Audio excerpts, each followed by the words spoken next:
Tony, would you please call the roll? Jimenez, Perales, Cohen, Here. Carrasco, Davis, Esparza, Here. Arenas, Foley, Here. Mahan, Here.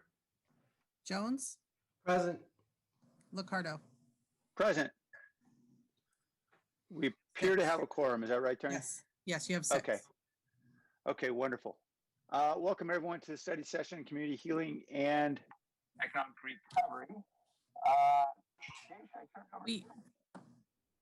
Mayor, we're losing your audio, but I also like to make an announcement that we have an interpretation video we'd like to play at the start of the meeting. Okay, thank you. Please do.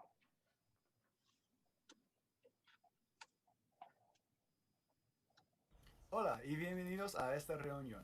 Para acceder a la función de interpretación, haga clic en el icono del globo en la parte inferior de la ventana de Zoom y selecciona el idioma que desea. Para escuchar claramente el audio de interpretación, le recomendamos que también seleccione la opción para silenciar el audio original, que es la opción más baja en el menú después de hacer clic en el icono del globo. Thank you. Và cảm ơn quý vị đã tham dự buổi họp ngày hôm nay. Để truy cập vào phần thông dịch của ứng dụng Zoom, xin nhấn vào biểu tượng hình quả địa cầu ở phía dưới của màn hình và chọn ngôn ngữ theo ý muốn của quý vị. Để nghe rõ lời phiên dịch, chúng tôi khuyến khích quý vị chọn chức năng tắt âm thanh gốc nằm ở phía cuối trong phần tùy chọn của biểu tượng quả địa cầu.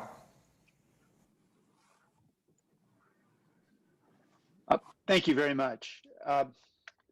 All right, we're going to proceed now. First to staff. Dave, did you want to kick this off? Or should we hand it off to Kim? Yeah. Okay, great. Yeah, thank you, Mayor. So certainly appreciate the time with Mayor and the council and our community here. As many of you know, I've been with the city for a long time and been involved with how we respond to emergencies. And, you know, bureaucratically, you know, it typically boils down to the 3 R's: our response, relief, and recovery. But never have we as a community and really as a world, obviously, we've gone through something as kind of catastrophic as this. And so that's where I really think the healing part of this comes into play. And we're not presumptuous to think that we are here going to help people, you know, heal from the loss of a loved one. But I think we as a community can acknowledge what we've been through and they're still going through, and kind of come together. And I think that's what today's about. And so I'm going to introduce Kim Wallish, a Deputy City Manager who is leading today's session with other great team members. So thanks, Kim. Thanks, Dave. Good morning, Mayor and Council. Good morning, members of the public who are listening, and good morning, city staff colleagues. It's really my pleasure to serve as manager of this important session. I'm pleased to introduce Jerry Teo, who will now lead us in an invocation to start this morning's Community Healing and Economic Recovery listening session. Mr. Teo is the founder of the National Compadres Network, in addition to being a grandfather and the author of an important book, Recovering Your Sacredness. Thank you so much for joining us today, Mr. Teo. Thank you. And saying good morning, everyone. Thank you all for inviting me to be here today. And as I was invited to share these words, I'd just like to invite you all to join with me in your way, in whatever way you get grounded, whatever way you get centered, whatever way is important day to day as we contemplate the well-being of our community, the well-being of all families, and the well-being of each other as well. So with that, I will begin this way. Ometeotl, Creator, Mother, Father, we thank you for this beautiful day. I'm going to invite all of you just to take a deep breath with me. Breathe in and breathe out, that sacred breath that now we recognize is so sacred. As we begin, we want to acknowledge where we sit, where we are. We want to acknowledge and give thanks to the Tamian Ohlone people there in the land of we call San Jose. We thank them and acknowledge them and call to the spirit of their people, the prayers and the history that all that land takes, because we will need everything in order for us to recover and to heal. We give thanks for this beautiful day and that beautiful sun, that sun that comes up every day and reminds us of the light that is present, a sun that maybe we have taken for granted before, but we know not everyone is waking up to that sun today, to that sunshine today. So with that, we want to acknowledge and call to mind all those that have crossed over, have passed in this time. And we offer our prayers, our energy, our spirit, and our thoughts that we will think about as we go through this planning for all those that have loved ones that have been lost. We call to mind those that are struggling with illness and those that are struggling with this disease or any illness at all. We call to mind all those that in our communities that because of COVID and because of other issues as well, are struggling maybe in a way that we never thought of. So we call to the ancestors. We acknowledge all our ancestors, and I want to acknowledge all your ancestors too. Thank them for their sacrifice and for their struggle and for their perseverance, because they have taught us that this too shall pass, but that with everything we learn. We must learn, we must understand, and we must come together. So we call to all the people of all ways, of all races, of all faith ways, of all prayer ways, so that we can come together as one spirit, one mind, one city, one people. And that we can be open to hear and to see and to feel the reality of the people that we represent here today. That we can open our minds and open our hearts and open our spirits to hear even things that are difficult to hear, because we know that inequity exists. We know that racism and oppression exists. We know that many things that need to be listened to, need to be understood, and then healed and rectified. So we come together in that collective sense of how can we be better? How can we honor everyone as sacred, Creator? How can we honor and see everyone as a blessing? And how can we create a community, a city, a world, systems that can hold the sacredness of everyone at hand? With all this in mind, we really bring in the families and communities that we serve, and that we invite them to give their voice in a good way, but in a truthful way, so that we can have all that we need, all the knowledge, all the information, all the feelings. But let us not forget that there is hurt, there is pain, there is struggle that families are going through, and that we make room for that too. And in the decision of how we proceed, that we make sure that that becomes an integral part, because we will continue to heal as we go along. But as we come full circle, we want to bring to mind the children. How is it that we can make a world for our children that is better, that sees everyone as a blessing, that has every opportunity, that when there is pain and when there is struggle, there is a place to go. There's someone to go to. There's an honoring of each individual, each family, each culture, each way. And when there is conflict and difficulty, that we have a way to resolve it in an honorable, sacred, and respectful way, Creator. We want to thank all those that are serving today, all those that sit here, all those that sacrifice their time. I ask you to bless them and thank them for their sacrifice and their service. But all people in our communities, our first responders, all those that are serving, that serve on the front lines, those that are in the fields, those that are in the medical facilities, those that are bringing food to us, all those we want to offer blessing and protection to them too. And all those in the community that provide services and go out and help community, we want to offer blessings and protection for them too. And that we can have a collective voice as one Creator.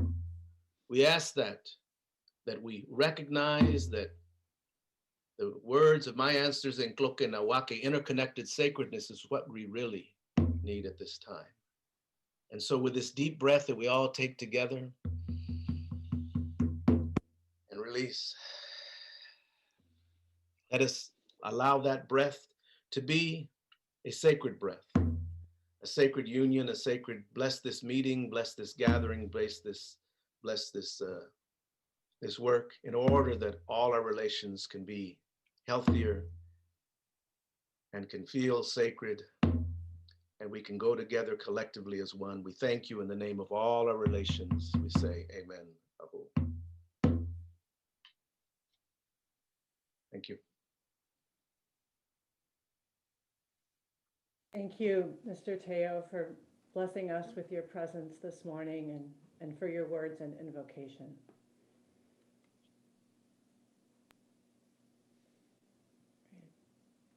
I'd like to start by acknowledging the team who put this session together. Though I was volunteered to be the session manager, there was a team that put a lot of thought into how to structure this session, including Kip Harkness, who oversaw the effort as our EOC director, co-director, Andrea Flores-Shelton, who led the team as our recovery director, and Michelle McGurk, Nancy Klein, Jeff Ruster, Chris Burton, Sulma Maciel, Pauline Keck, Zach Mendez, Eric Rodriguez, Pablo Hockey, and Mike Jones.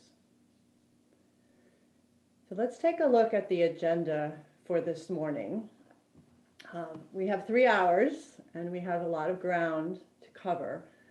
So really seek your support to both make space and take space as we go through the agenda. Now, you may have noticed we call this a listening session, and that's an intentional renaming of study session. As you're aware, in a study session, the staff typically do a lot of preparation, and then we present to you for often long periods of time, and you ask us questions or make comments. In this case, the focus is really on listening. On us as staff, our role is to listen to you, council members and mayor, and we challenge you to listen intently to each other. And together, we will listen to the community. So I ask for your participation and support in honoring the time allotments that we've made, so that we can all participate in the power of transformational listening. That's a term that Sulma shared with me, and I think it's very powerful because it means listening for possibility, listening for potential, listening for alignment among people. So you can see the agenda here, and we're going to have some voices via video in a few minutes about why community healing matters, and voices from the community that talk with us about their experience and their hopes. Then we're going to have 2 rounds of comments from the council. So I'm going to ask each council member to take up to 5 minutes to read the statements that you've prepared about your vision for economic recovery. We're going to start at District 1, work our way up to District 10, and end with the mayor. So we're going to consider that first round. And while you're listening to each other's vision statements, I encourage you to jot down phrases and ideas that you like, that resonate with you. Because our second round, I'm going to ask each of you to identify something that you liked in a colleague's vision statement that you feel strongly should be in the shared vision we're creating together. And for that, Mayor, I'll start with Mayor, and then we'll go District 10, 9, back down to 1. And after that, we'll have public comment. So the purpose of this session today is really to launch a formal dialogue with the council and the community, which will go on to arrive ultimately at a shared vision for community and economic recovery.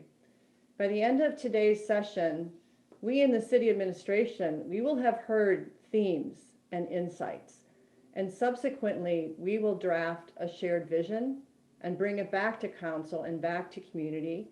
And this vision will really provide our shared purpose as we create the roadmap and prioritize specific strategies and efforts. We acknowledge that starting a conversation about recovery may be challenging when we're still addressing the tragic daily toll that COVID is taking on the lives of our residents and our essential workers, most painfully experienced by our communities of color and on the livelihoods of our smallest businesses. This infographic shows that our response and relief efforts with partners continued for 11 months. The need is still exponentially greater than we ever could have imagined. We looked expectantly to the federal rescue package to tell us how much funding the city and our partners will receive. But until then, we continue to dig deep, continue the important emergency response and relief efforts, but at the same time, we now must plan for a recovery that will strengthen our community's resilience. So who in the community is the focus of city relief and recovery efforts? So based on data and surveys and the experience we have to date, this pyramid shows that the San Jose community and economy continue to reflect three very differing realities.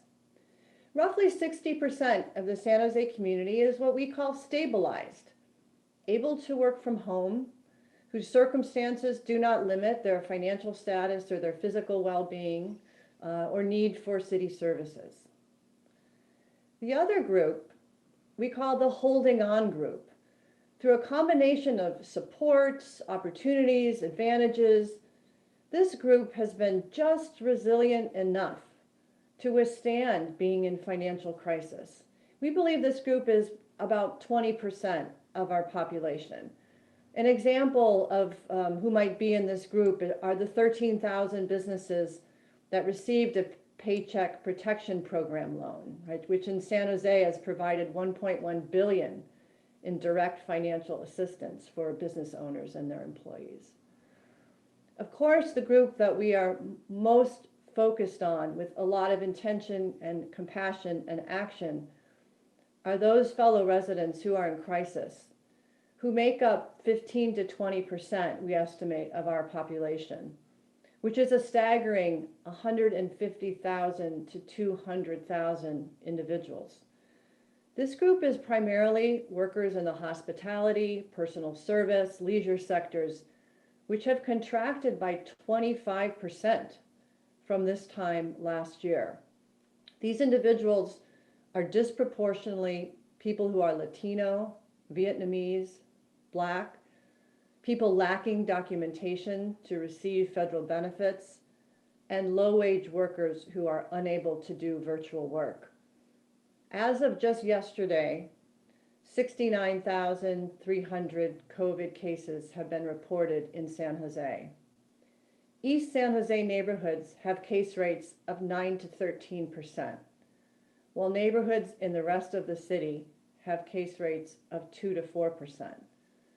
The 6 zip codes in East San Jose account for half of all COVID cases. So our direct relief efforts with our partners and providers continue the vast array of survival assistance in areas of food, childcare, digital inclusion, rent, and utilities. It's this in crisis population is clearly the focus of our work together.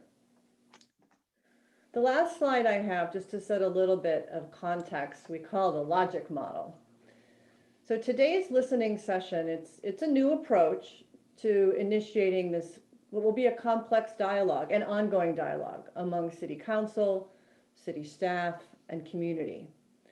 Council members, we're very grateful for the submission of your vision statements that you will read today. So thank you for your preparation.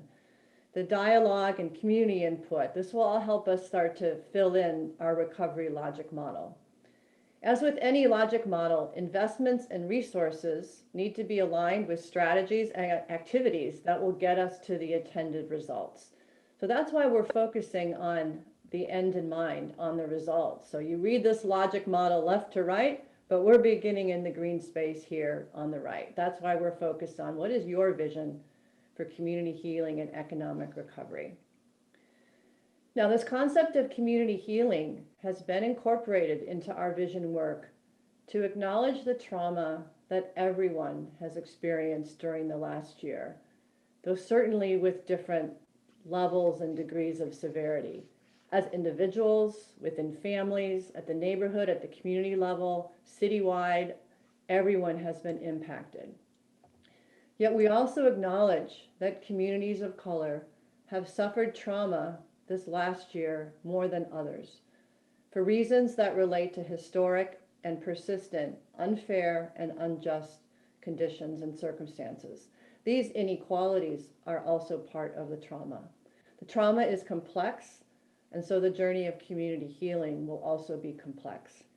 While we don't have all the answers, we do believe that the city can play a role in addressing economic recovery and supporting community healing through our words, our actions, our policies, our practices.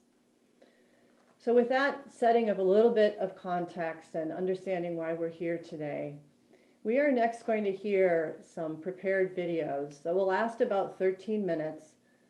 And these are community voices sharing their lived experiences. We asked some community members to share what they have experienced and what they hope for in recovery and healing. I want to point out that the first voice will be from someone with expertise in healing from a government perspective, and then the other videos are from our residents and partners. And after the videos, then council members will begin with the reading of your vision statements.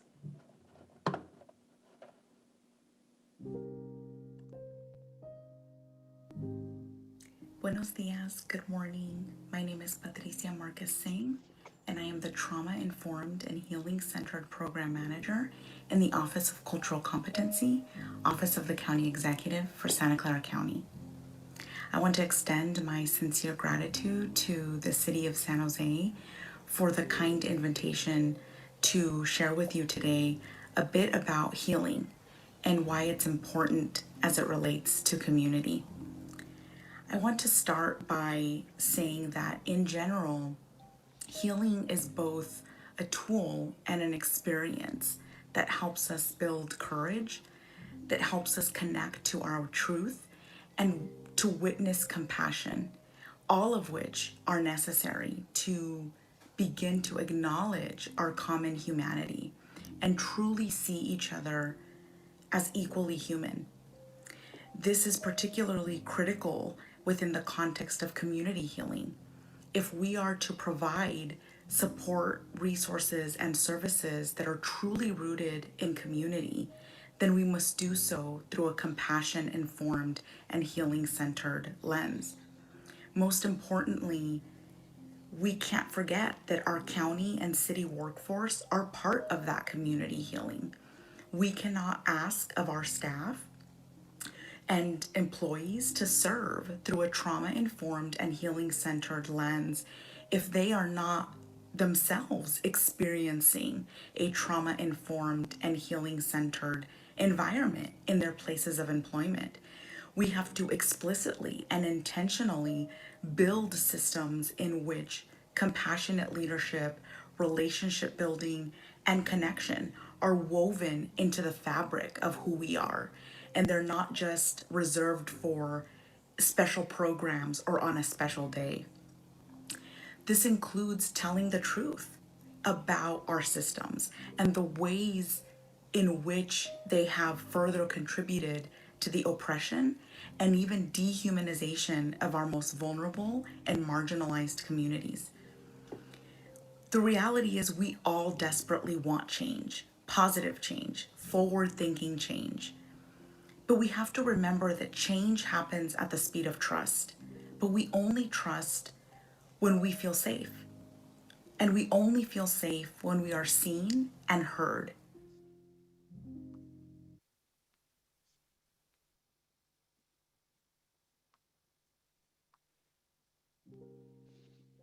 Mi nombre es María Guadalupe de Rueda. He vivido en la ciudad de San José por los últimos 24 años. Soy madre de 3 hijos. Para recuperarnos como ciudad, necesitamos hacer más que como eran las cosas antes de COVID-19. Como muchas familias, he sentido la carga de aumento de vivienda, la poca inversión en la educación y en general la inflación. Después de 21 años de trabajar para el hotel de Doubletree, fui despedida de un día para otro con muchos de mis compañeros.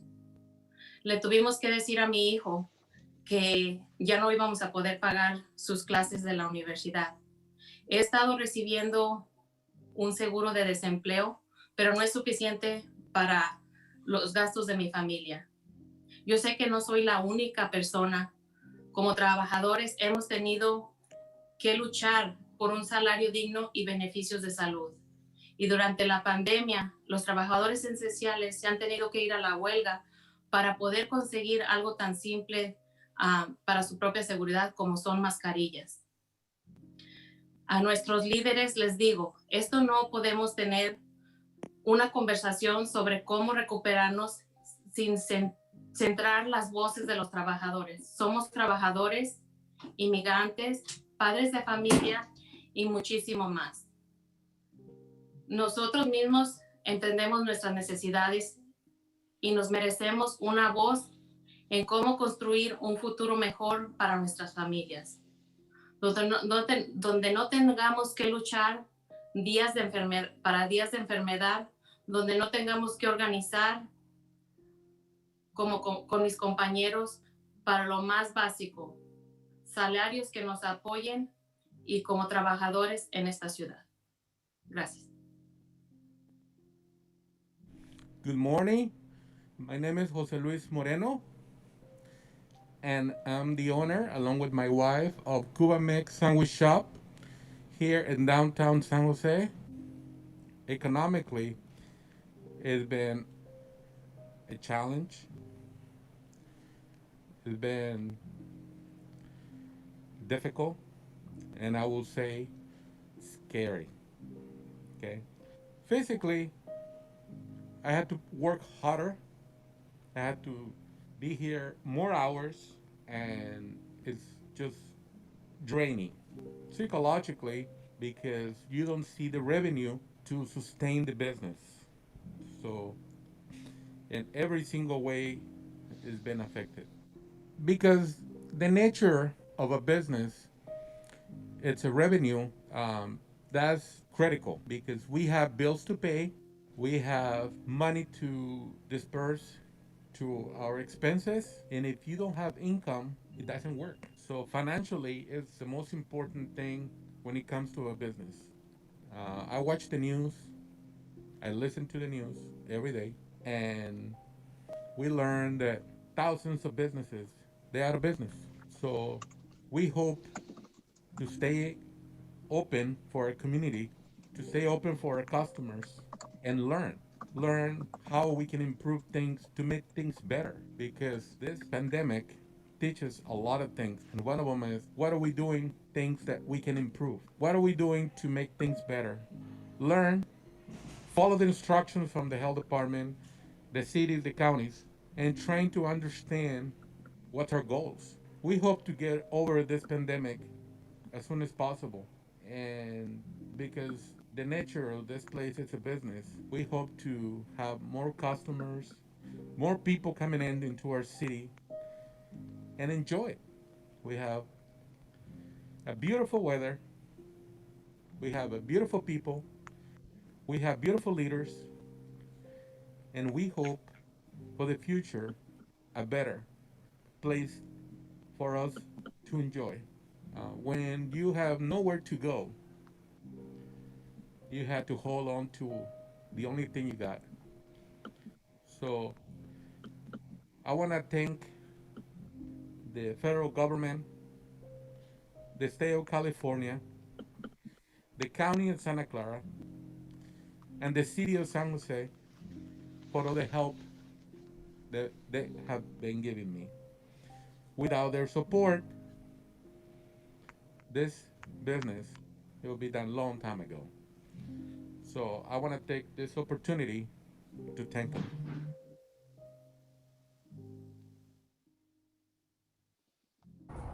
Xin chào Hội đồng thành phố San Jose, tôi là Vũ Đinh, chủ nhân của hệ thống Busy Cut Salon. Hôm nay Vũ có mặt ở đây để có một chút chia sẻ đại diện tiểu thương người Việt của ngành salon về những trở ngại và khó khăn của ngành salon trong thời gian vừa qua.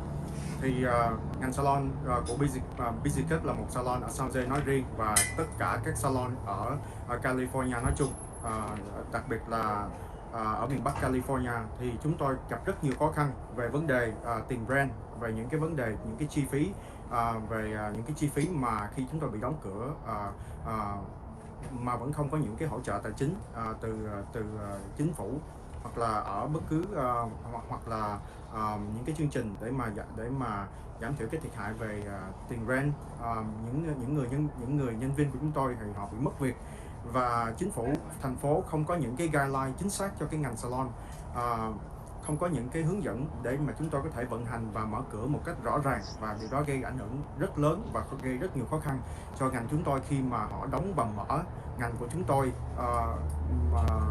một cách rất là đột ngột trong thời gian vừa qua. Thì Busy Cut nói riêng thì đã bị ảnh hưởng rất nặng từ hồi tháng 7 đến bây giờ. Chỉ trước đó từ hồi tháng 3 đến tháng 7 thì đã bị ảnh hưởng rồi. Và Vũ có một cái và những cái người nhân viên của chúng tôi thì cái unemployment EDD họ có một giới hạn, tất cả những hỗ trợ của chính phủ đều rất giới hạn, nhưng không có một cái giải pháp nào tối ưu và có thể giúp cho cái ngành salon này nó được giúp đỡ một cách cần thiết nhất. Và Vũ thiết nghĩ nếu như hiện tại đang có vaccine thì hãy vaccine ngành salon trước, tại vì ngành này là một cái ngành đã bị chịu ảnh hưởng từ lúc đầu và có rất nhiều tiểu thương salon đã đóng cửa. Nếu như có vaccine thì Vũ thiết nghĩ Hội đồng thành phố hãy consider vaccine ngành salon trước để cho ngành này có thể quay về hoạt động một cách nhanh chóng và hiệu quả nhất. Xin cảm ơn.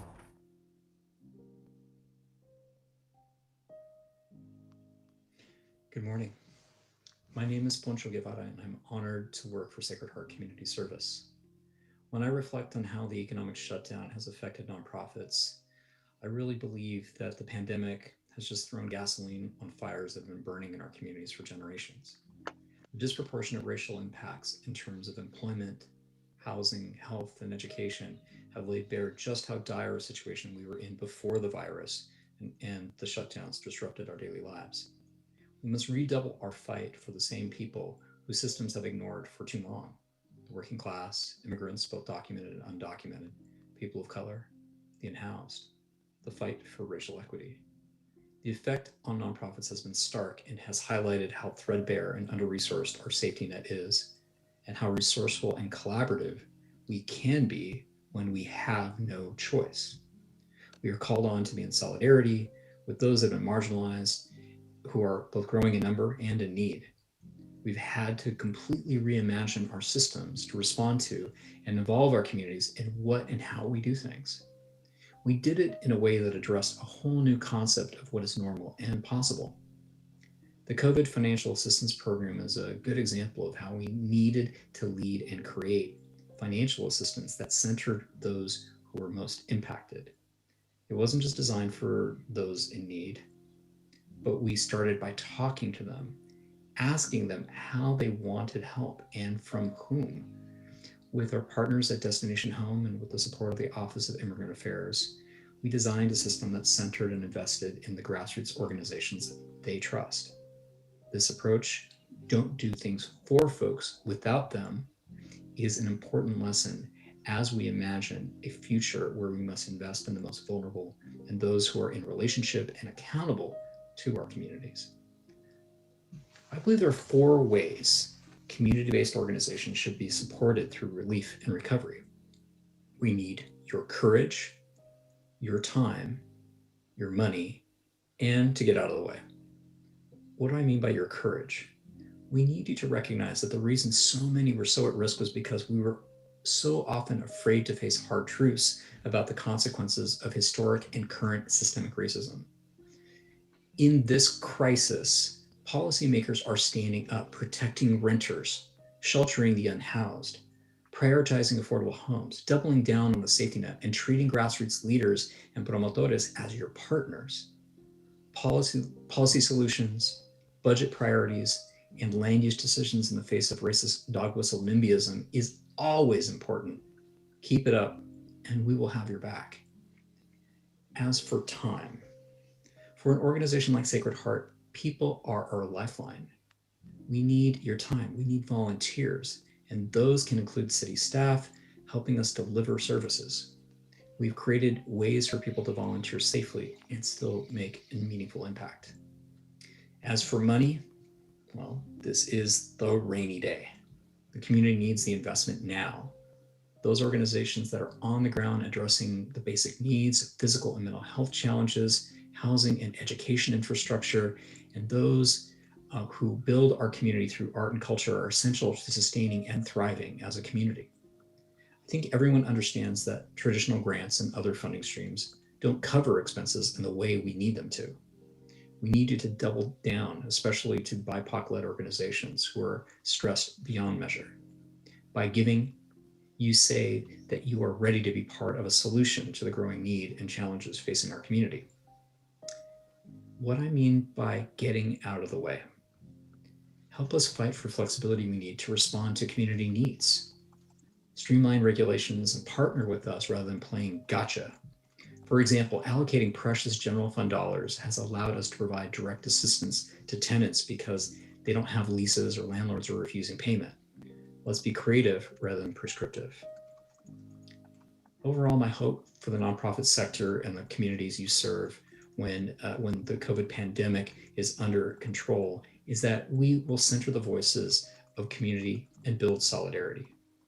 Listening to our community leadership and tapping into their talents and resilience is the path forward.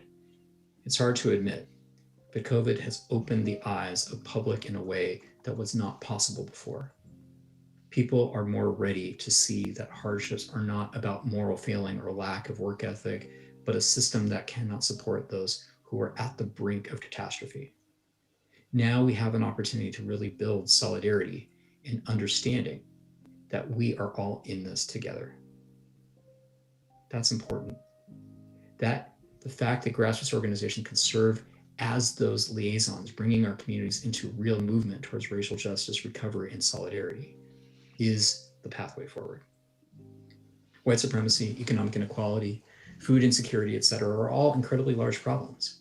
As a sector, we are coming together to work collaboratively to really change these systems and build to the strengths of each individual organization, because we have no choice. We hope and expect the city to be our partner in building a stronger, safer community. Thank you.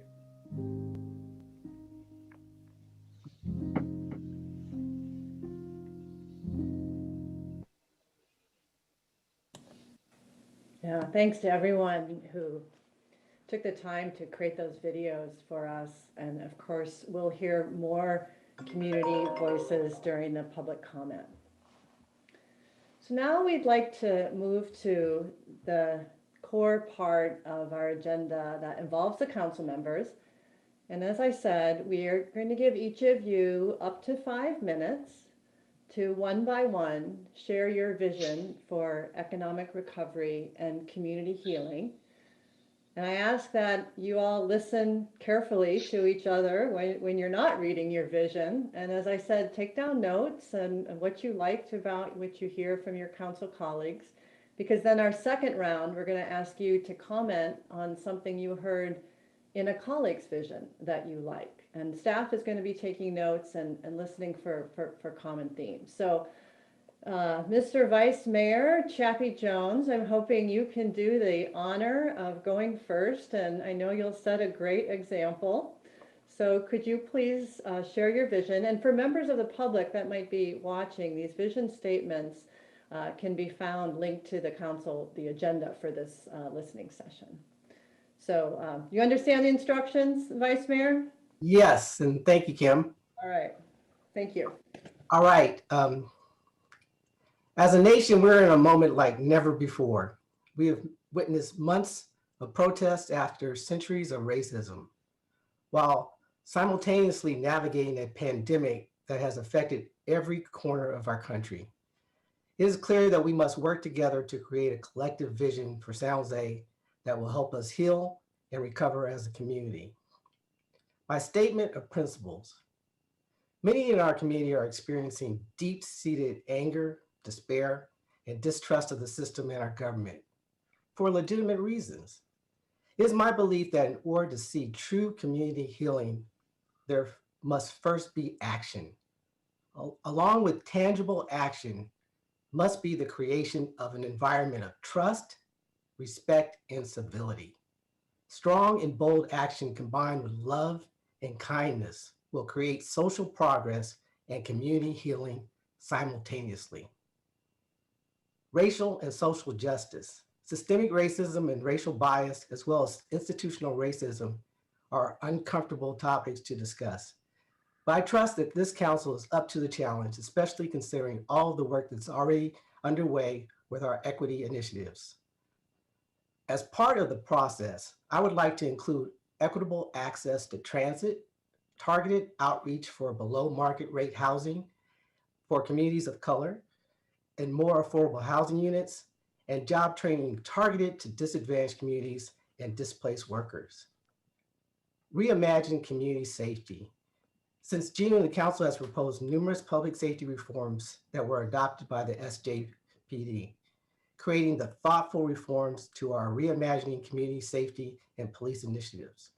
A successful reimagining community safety process should include ideas from both the community members and law enforcement to create more transparency and accountability, which remains the core of my proposals on this topic. For that reason, I would like to see the independent police auditor revive the IPA Advisory Council based on a community-centric platform. This will encourage a robust and engaged dialogue that will lead to additional reforms and community healing. Small business, disadvantaged business.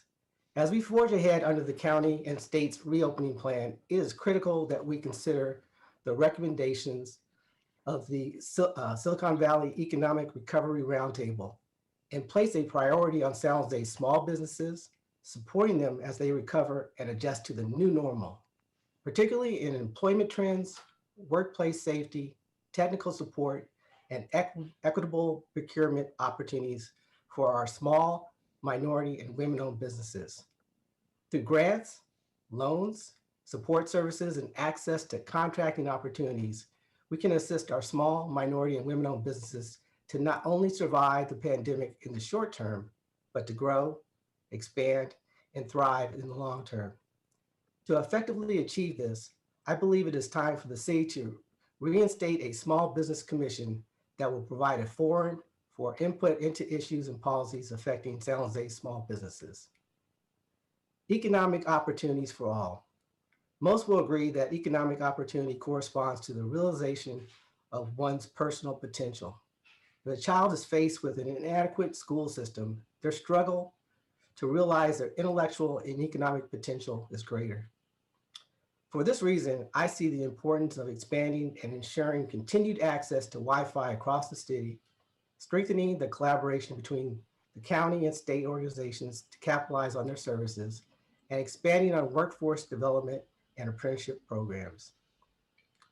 I'd like to include by saying that the year 2000, between the COVID-19 pandemic and civil unrest, has resulted as a result of the murder of George Floyd, has created unprecedented health and social challenges in its wake. This is felt at unparalleled rates by those most vulnerable in our community. Whether we openly admit it, we're all healing from this past year. We have the opportunity to pave a new path this new year through growth, reform, understanding, and healing. I am incredibly proud of the strides that we've taken thus far, and there is no doubt in my mind that we will continue to change the narrative of San Jose in a meaningful way. Thank you very much, Vice Mayor Jones. Next, let's go to District 2 with Councilmember Jimenez. Yeah, thank you so much. And thanks to the Vice Mayor for sharing his thoughts. If folks are looking at the agenda, you'll see that I hadn't submitted something before, so it's not on there, but I'll be happy to send this to you, Kim. So my apologies, it's just been a busy week. But I do have some things I want to share. And, you know, in hearing the Vice Mayor's comments, I think mine are just a little bit more broader and more general, but I still think nonetheless, they touch on some of the same topics. So let me just get started. So it's my vision statement as you requested. So for me, you know, this past year has really shown us that, in my mind, that everything is interconnected, that businesses can't flourish without its people, and that people can't flourish without businesses, that our healthcare workers can't properly do their jobs without us residents holding up our end of this all too important social contract, such as not doing harm to others, such as wearing a mask. Now, we have learned through this year that if segments of our society and our city are not doing well economically or in our education space, and more generally struggling to survive in many cases, then our society, our city will not thrive, and we all will suffer for this, in my view. The pandemic has unearthed many inequities in our city that have been ongoing for decades. Impacts of redlining, of unequal pay, of poor working conditions, of inadequate education, and have come to the surface for all to see. All those type of things have really come to the surface. But I can tell you that for folks like myself, and I suspect other folks on the council and many folks in the community, this really hasn't come as a surprise to many of us. Many of us, quite frankly, are products of this very system that now impacts many of our residents. And in spite of these challenges, we, you know, and I personally, we all continue to strive for a better life. But I would say for myself, more importantly, is really to give a voice, a space whereby each Tuesday, when we discuss some of these important items, we attempt to elevate the concerns, the grievances of the most impacted of our city's residents, right? The unhoused person living on the creek, the single mother striving to raise their children, the fast food workers striving to make ends meet, and the frontline workers who are invisible to far too many. And so my hope for economic recovery is that we as city leaders strive to build back our city services and all the lives that they touch with equity, with respect for different cultures in our city, and with a deeper recognition that we must stand up for our residents through these policies, through services that serve their interest, irrespective of how much money they make, irrespective of where they work, irrespective of their level of education, their immigration status, or even irrespective of their political leanings, right? In the end, I just want to conclude by saying that I think it's important for us to remember as we go down the road developing policies and really taking into account some of the grievances that are brought forward, that in this type of city we want to build, is that this city really is a city of people and for people. And I think we can't forget that as we go through developing policies, thinking about how to better the lives of the very people that we do, right?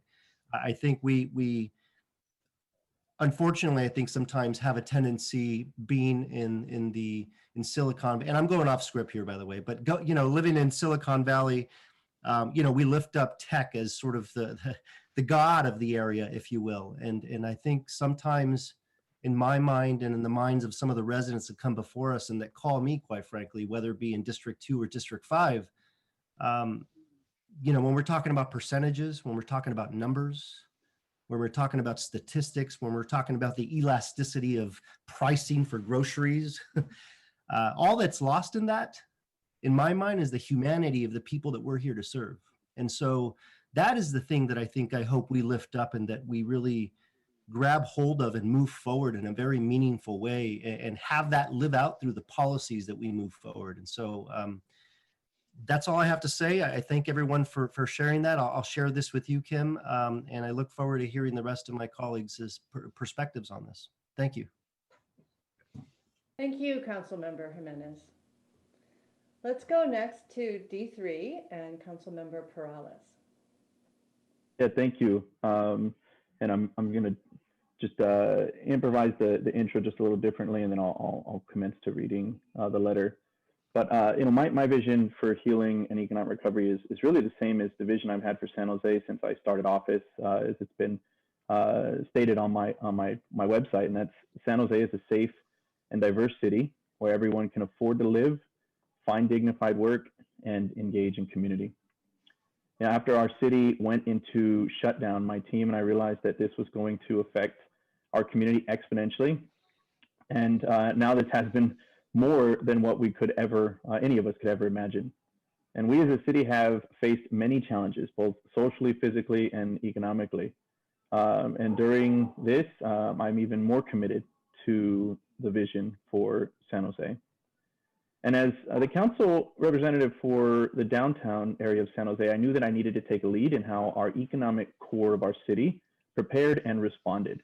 And so my team and I went to work and created what we called the Greater Downtown Economic Recovery Task Force.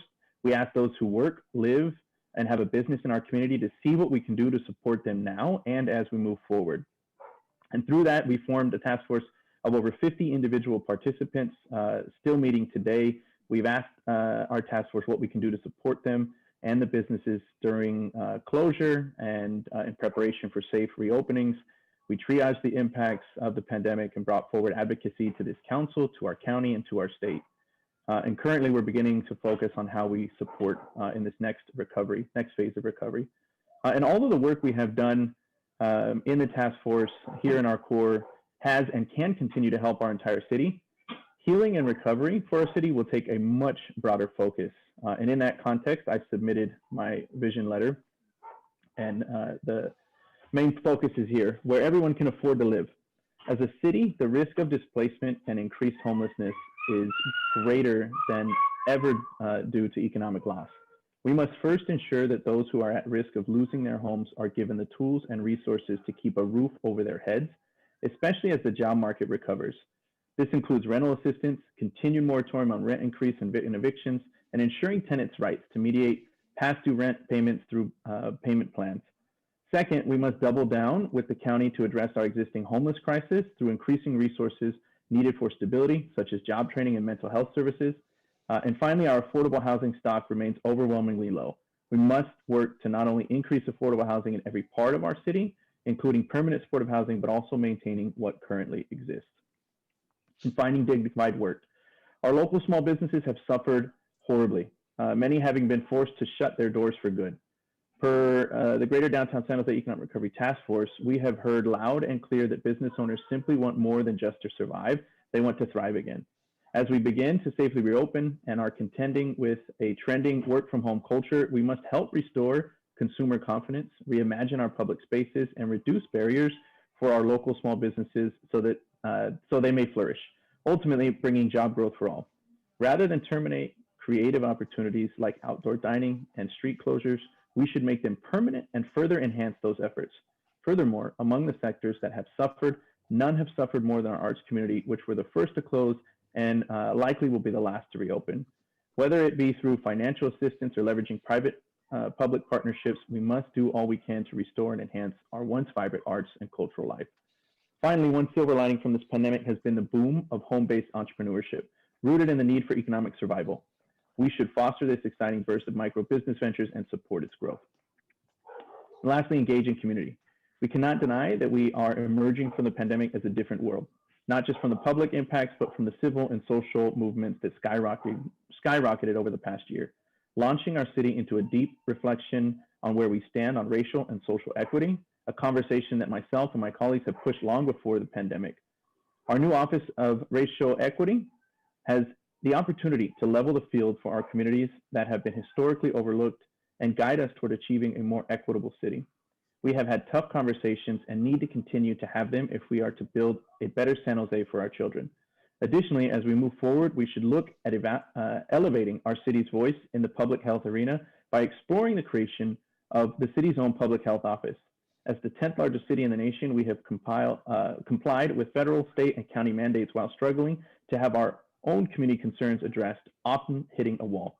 A city-dedicated public health officer would not only safeguard our city's public health and safety interests, but would ensure the San Jose's voice is equitably heard and amplified.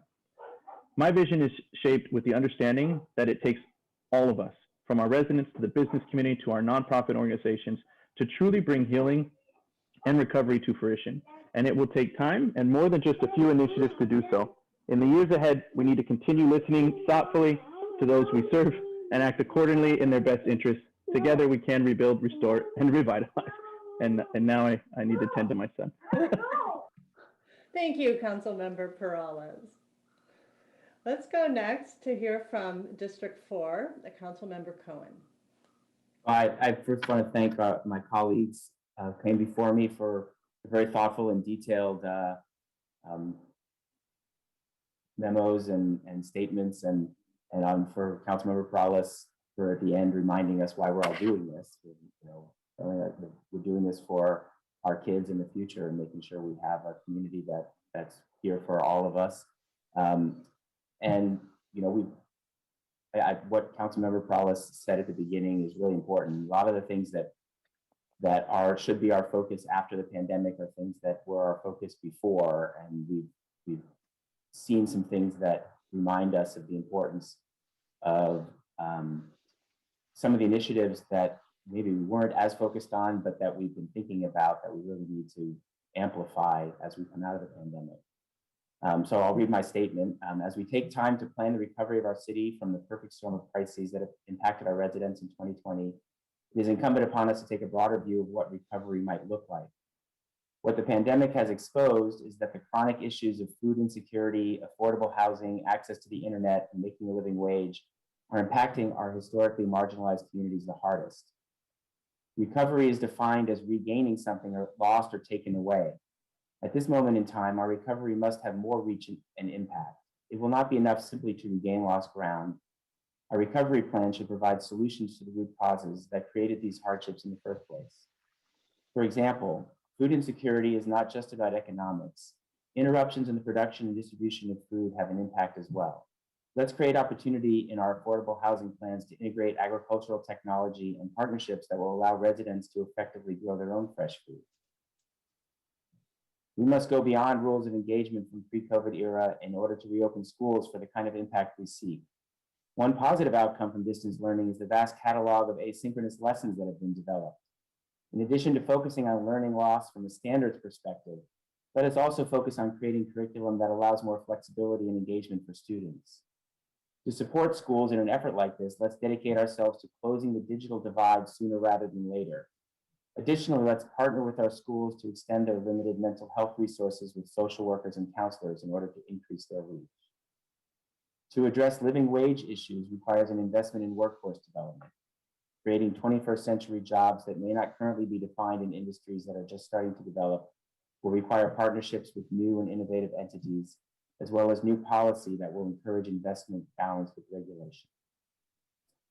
It is also important that our city's residents feel safe in patronizing our businesses and local arts. To do that, we will have to have robust safety protocols in place and well-coordinated communication plans to help people feel comfortable once again being out and about in the community. This will take a strong partnership between our small businesses and local government. Quickly turning the corner on the vaccination rollout and smoother access to the vaccine will help restore faith in our government's ability to provide a safe community for our residents.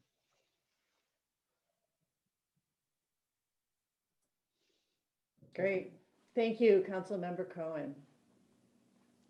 Let's hear next from District 5, Councilmember Carrasco.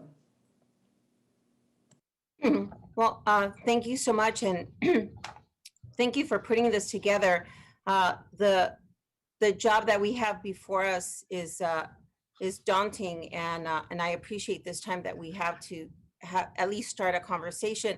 I want to say this, that when the pandemic first began just about a year ago, my team went into overdrive, and what became very clear was the sheer chaos of it all, but especially for those communities that we know are very disconnected and disenfranchised. And so my team became almost like a clearinghouse, and it wasn't just for District 5, it became a clearinghouse for all of those that started to tune in to our Facebook and to our messaging. And that was Menlo Park, Newark, Sunnyvale, everyone that needed information started to tune into to our Spanish speaking messaging. And today I got some very startling statistics. The Latino community here in Santa Clara County has gotten 12% of the vaccines when they account for 25% of the deaths in Santa Clara County, 53% of the cases of COVID-19. Our Anglo counterparts account for 17% of the cases, yet they account for 35% of the vaccines. And I bring that to your attention because when we talk about recovery and healing, these disparities cannot go unnoticed and cannot go ignored. And it is not about pitting No puede ser ignorado. It is not about pitting one community against another. It is about recognizing the big challenges that we have before us and making sure that those disparities are recognized. So I'll go into my vision. With the somber anniversary of our very own Patricia Cabello Dodd's passing this Saturday, I want us to pay our respect to the members of the community whose lives have drastically changed over this past year. Some face economic instability and food insecurity, while others continue to shelter in place with an abusive partner. Some took on new roles as teachers and mentors, while meanwhile, 15,000 of our children were disconnected from virtual learning at a time so critical in their development. Some continue to face rent and utility debt, while some have turned to or relapsed into substance abuse. The pandemic exacerbated the fear of becoming homeless in the most expensive real estate market in the country. And of course, COVID-19 took the lives of many of our loved ones. And now the disparities are more glaring than ever. With all due respect, for some, the pandemic has been merely an inconvenience. 1 year into the pandemic, Latinos still make up 51% of COVID-19 cases, while accounting for only 25% of the Latino population in Santa Clara County. There is a clear and distinct disparity in how the pandemic has affected a community based on their zip code. I want to memorialize that here today. Let this be very clear. If you live in 95127, 95122, 95116, 95111, 95122, you have a more likely chance of contracting COVID-19, and you are more likely to be sitting in your home waiting for death to come knocking at your door. Eastside wills itself to survive, to keep moving forward and make space in a hostile environment. And while this is a badge of honor in our resilience, we shouldn't have to wear this badge. How we recover must focus primarily on these communities who have lost the most. They were the ones who couldn't afford to lose anymore, and yet they lost everything. If not for the pride and the persistence of our community, the pandemic would have been the straw that broke the camel's back. Our duty as fellow San Joseans is that we strive to mitigate that which is in our control. Our communities are reeling from years of pain. There is no better time to address the inequities caused by intentional decisions that have resulted in generations of underinvestment and playing the blame game.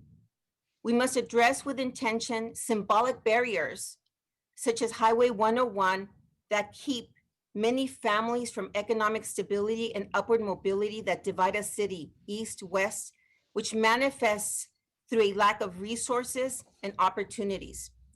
And although we have made great strides on securing COVID-19 paid sick leave, partnered with our nonprofits to secure facilities for testing and vaccine sites, and ensuring accessibility for isolation and quarantine resources. These aren't long-term solutions. My vision for healing and recovery focus on COVID-19 emergency and emergency response. This isn't the last pandemic, and it's not the last emergency. It's only been simply very, very cruel for our community, but we have to prepare for the next one. Reinforcing the existing infrastructure for our most vulnerable communities is imperative, whether it's a flood, a fire, a storm, an earthquake, or power outages. We have to ensure financial security through career pathways, leading the economy by securing beyond a livable wage for all San Joseans, regardless of their career, creating a new norm that focuses on thriving, not surviving. We have to build generational wealth through home ownership, providing comprehensive and inclusive pathways to home ownership that combats redlining, environmental racism, and gentrification, building capacity so you can invest in yourself and your family's wealth versus contributing to someone else's portfolio. We need to remove institutional barriers for education, simplifying avenues to higher education by addressing the price tag, investing in mentorship programs, building capacity, and closing the opportunity gap for community colleges. Most students are spending 4 to 6 years in community colleges. They can't get the classes. The classes that they need instead of the fall are in the spring, or they're next year, or they're 2 years from now, keeping them in this cyclical trap. So what are we promising them? Go to a community college. You'll save money. You can transfer. They don't, especially students of color. We must support the next generation by providing quality childcare and preschool, creating universal childcare and preschool that is affordable, safe, reliable, to ensure early childhood development so children from low-income backgrounds are not left behind. We've all heard it, that by the time they start kinder, they're already at least 6,000 words behind from their wealthier counterparts. Fostering a family-friendly San Jose that empowers women so that they can participate in the workforce and close the gender gap in employment exacerbated by the pandemic especially. And we have to address environmental justice. My mother died of skin cancer. I cannot in good conscience ask people to take a walk on the east side, especially during the pandemic. This is the way that I've connected to nature and have eased my own sense of mental well-being. I take walks in Willow Glen. I run in Willow Glen. There is no urban canopy here. And so we have to address this. But in addition to that, if we're going to deal with if we're truly, truly committed to the Paris Agreement, and we're going to follow, or we're going to do right by the governor's new commitment, we have to make accessible all those tools to our low-income communities. Otherwise, we're going to fall short. And finally, the San Jose safety net, honoring our marginalized communities, creating a San Jose where women, children, and the LGBTQIA+ community can build confidence and develop and express themselves, ensuring that they are free from any sort of targeted violence. While we continue to face the tremendous challenges of the pandemic, I want to offer words of unity from Booker T. Washington to guide our recovery process. And I quote, "In all things that are purely social, we can be as separate as the fingers, yet one as the hand, in all things essential to mutual progress." Thank you. Thank you, Councilmember Carrasco. Let's go next to District 6 and Councilmember Davis. Thank you. The way I wrote this, I wrote it as if it's already here and happening. So it's in the present tense instead of the future tense. My vision for our community as we recover from the biggest challenge our generation has faced has everyone working, full employment, and a thriving business community, both small and large. Residents all over the city are well trained for and informed about the jobs that are available and emerging in the new economy. Traditionally disadvantaged groups are included in the network of jobs and employers hire, pay, and promote people based on equal opportunity and fair recognition. In our city, the economy is thriving.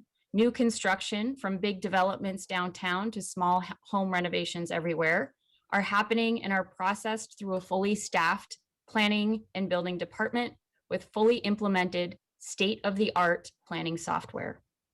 I also envision increased social interaction for everyone, especially for kids and seniors who have lost out without school and in-person senior programs this past year. I see residents who are engaged in our community through public meetings and volunteering with the city and nonprofits. The city and county continue to work together and strengthen our partnership. Through that partnership, we tackle our biggest challenges like mental health, public safety, and fully implementing the community plan to end homelessness. We also find ways to preserve and enhance our natural environment. We expand the available green space, especially in our most dense neighborhoods.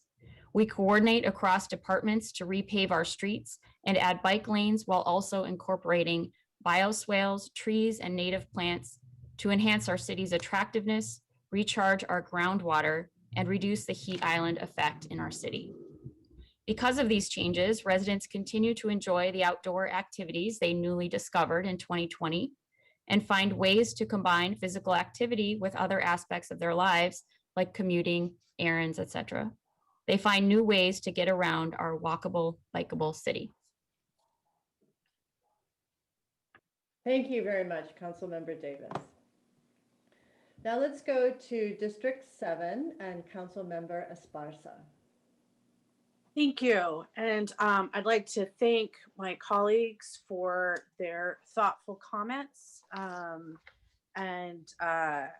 I wanted to actually say a few things before I read my statement. And one of them is that, you know, I'm paraphrasing Martin Luther King, but we need to address the conditions that brought about the demonstrations that we saw earlier this year, and we need to address the underlying conditions that created the vast inequities in our city, and not be afraid to address the tensions and the disparities and confront some of these inequities directly.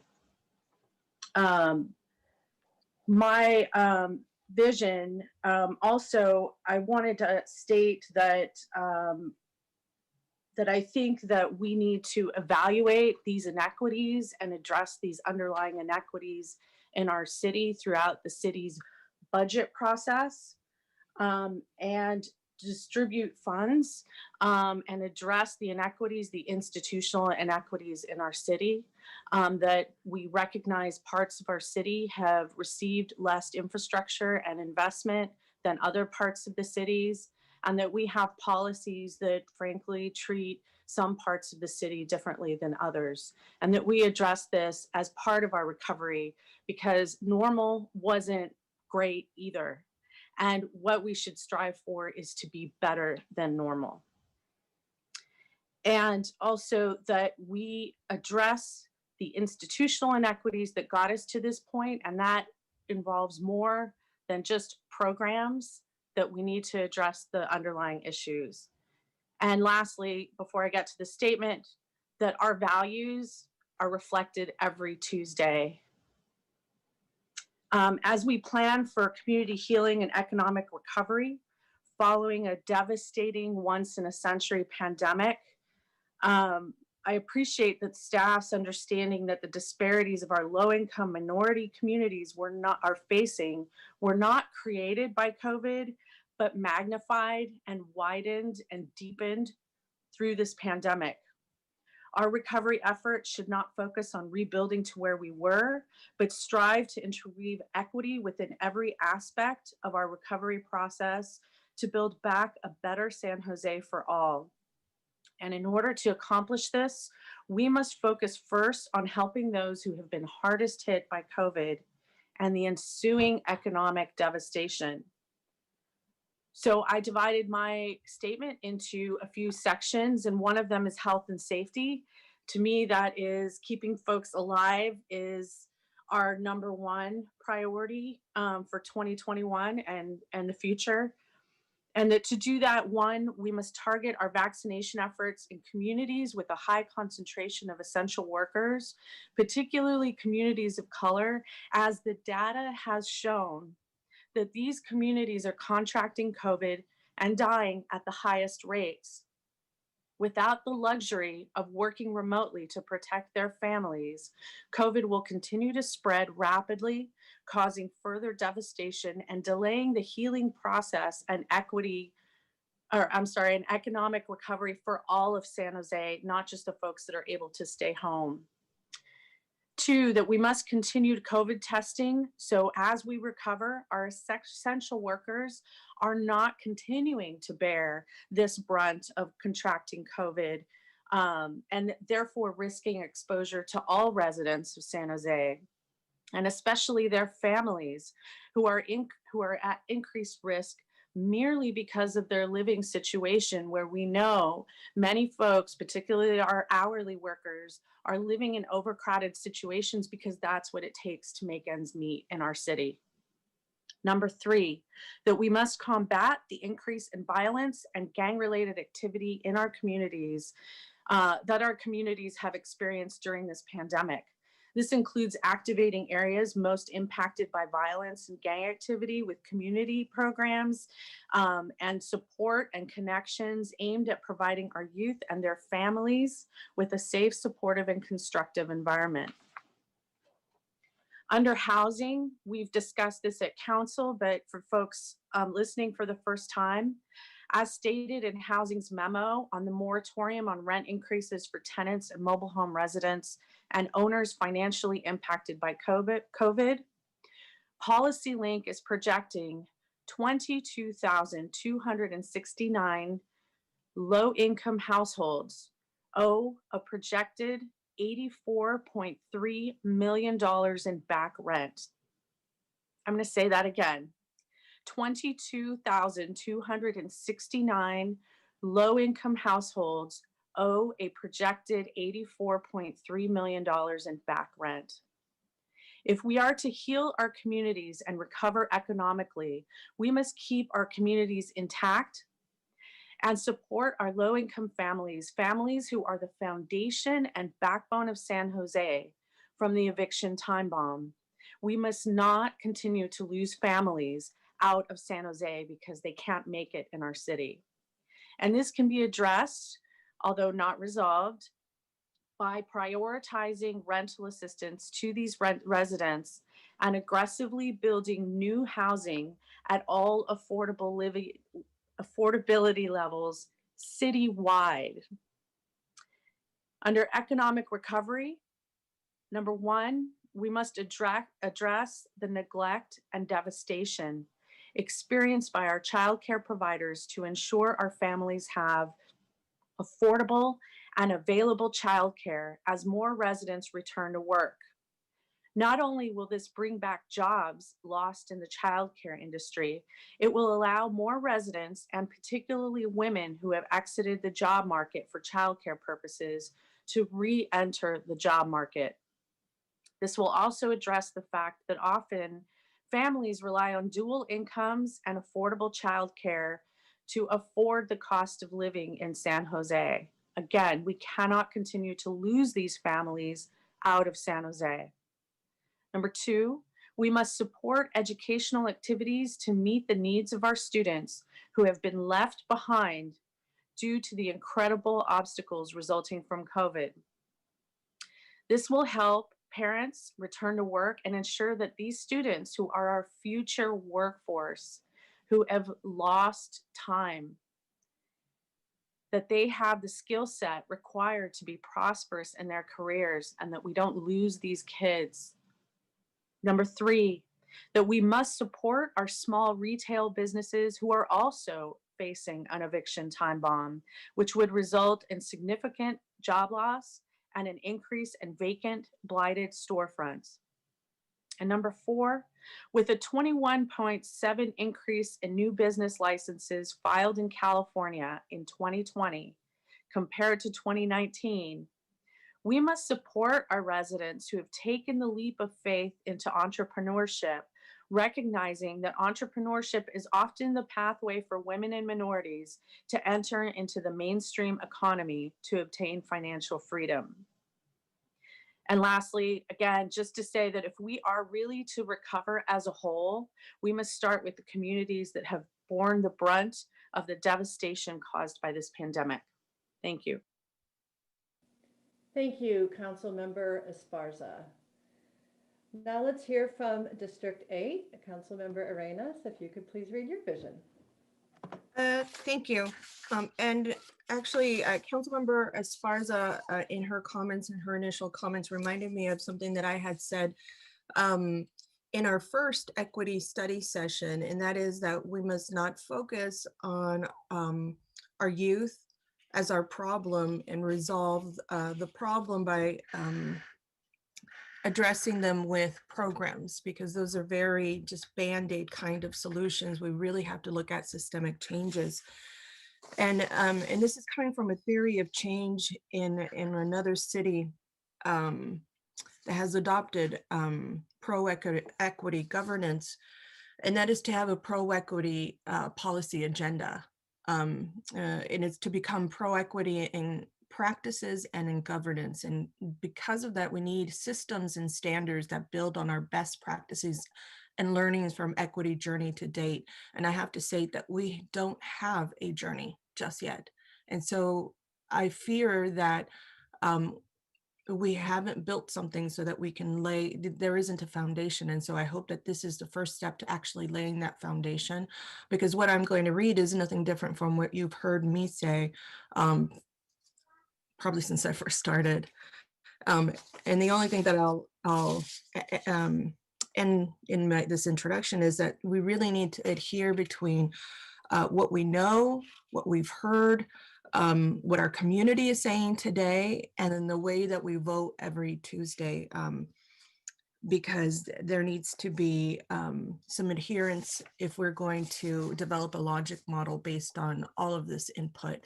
And we're going to all be on the same page in terms of this theory of change, of having the end in mind.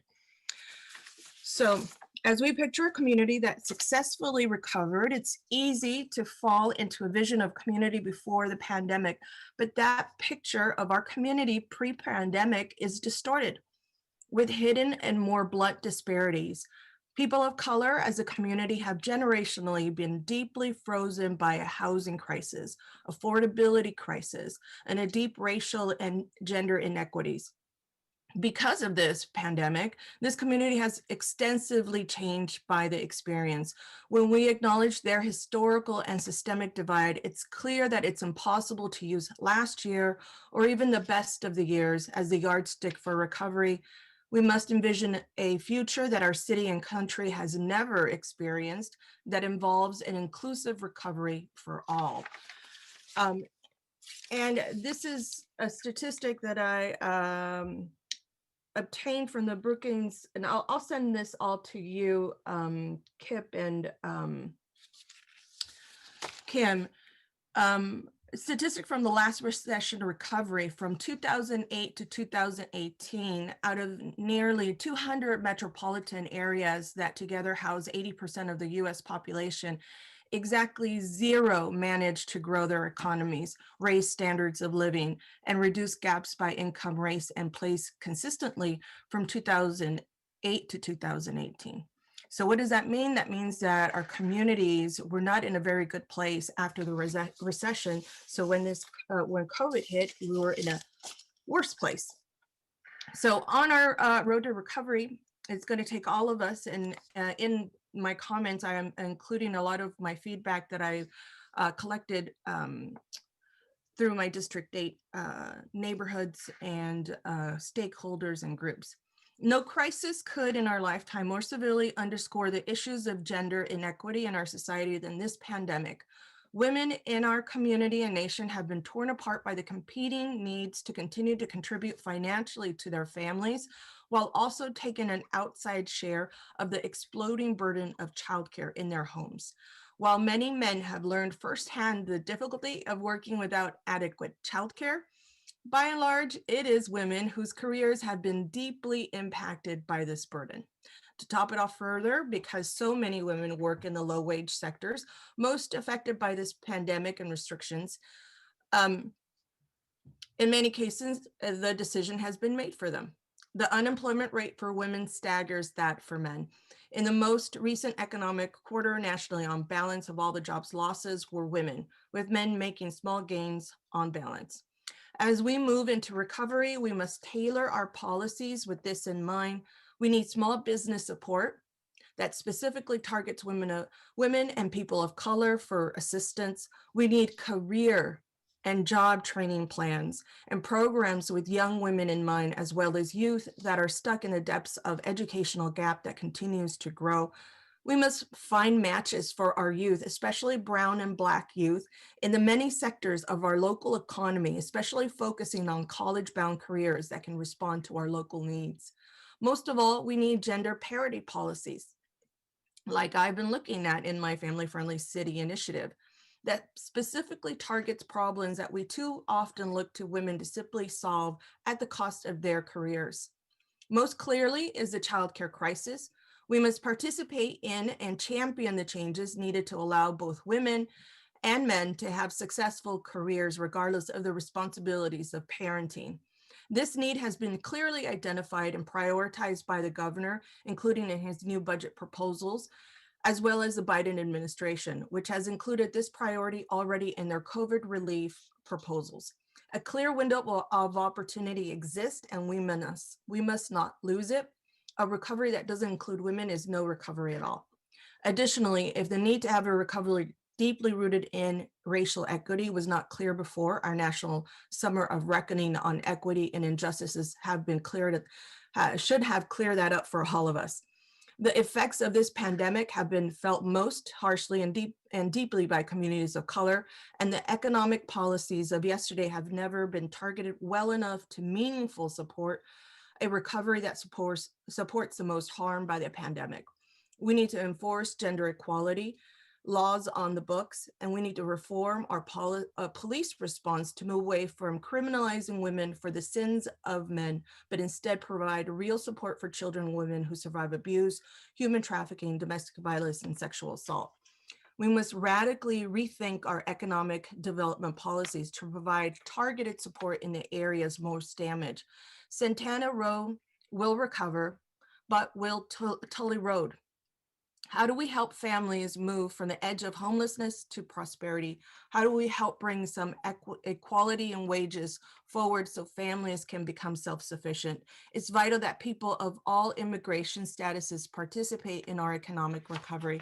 For too long, our families have stayed deep in the shadows out of immigration statuses to participate in our economic recovery.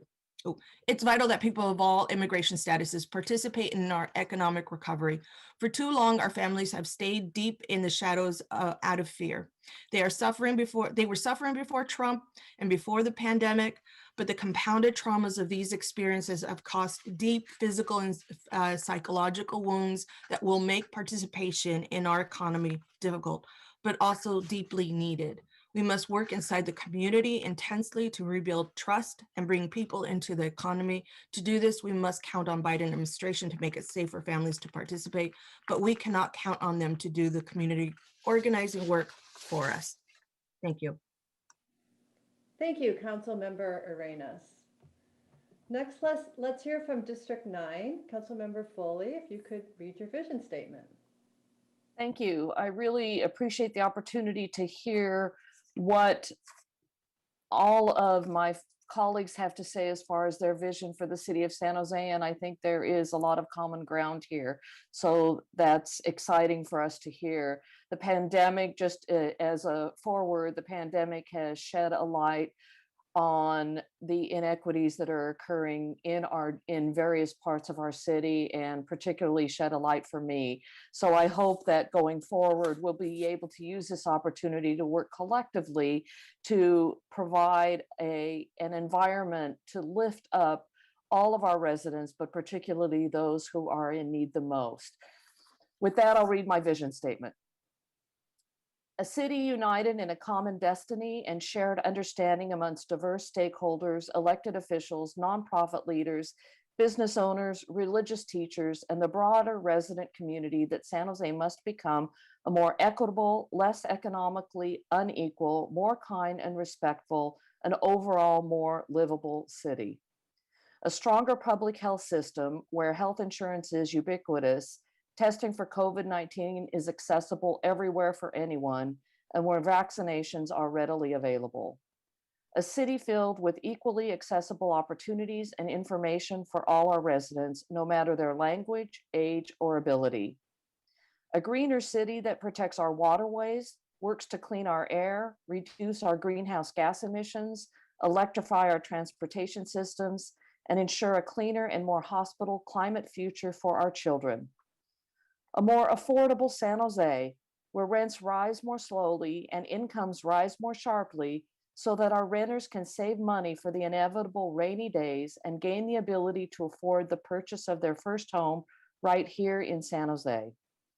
A community built by equal opportunity, where zip codes, race, age, gender, or ability do not predict a person or family's economic outcomes, their income, education, access to information and opportunity, or their life expectancy.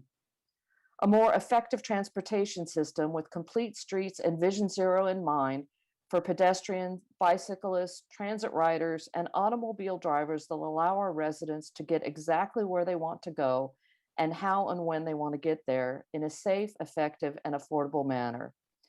A system that breaks down the physical barriers from east to west so that we can have a more physically unified city. A city with an interdepartment elevated beautification program that is able to not only remove trash and litter from our streets, but also paint murals on our sound walls, plant flowers and trees in our medians, and commission public art for the public realm. A San Jose without homelessness, with a set of policies that allow for compassionate support so that we can help people move off the streets into housing and provide these San Joseans help.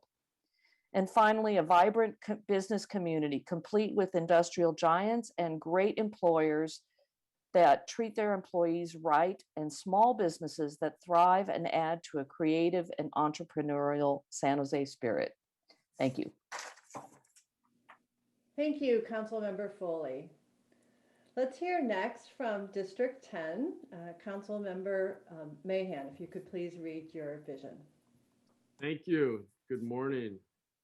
I want to also start by thanking all of my colleagues for their very thoughtful, passionate, honest, and very visionary statements. I'm looking forward to reading, I've been listening. I'm looking forward to reading them tonight, and I'm sure more than once again.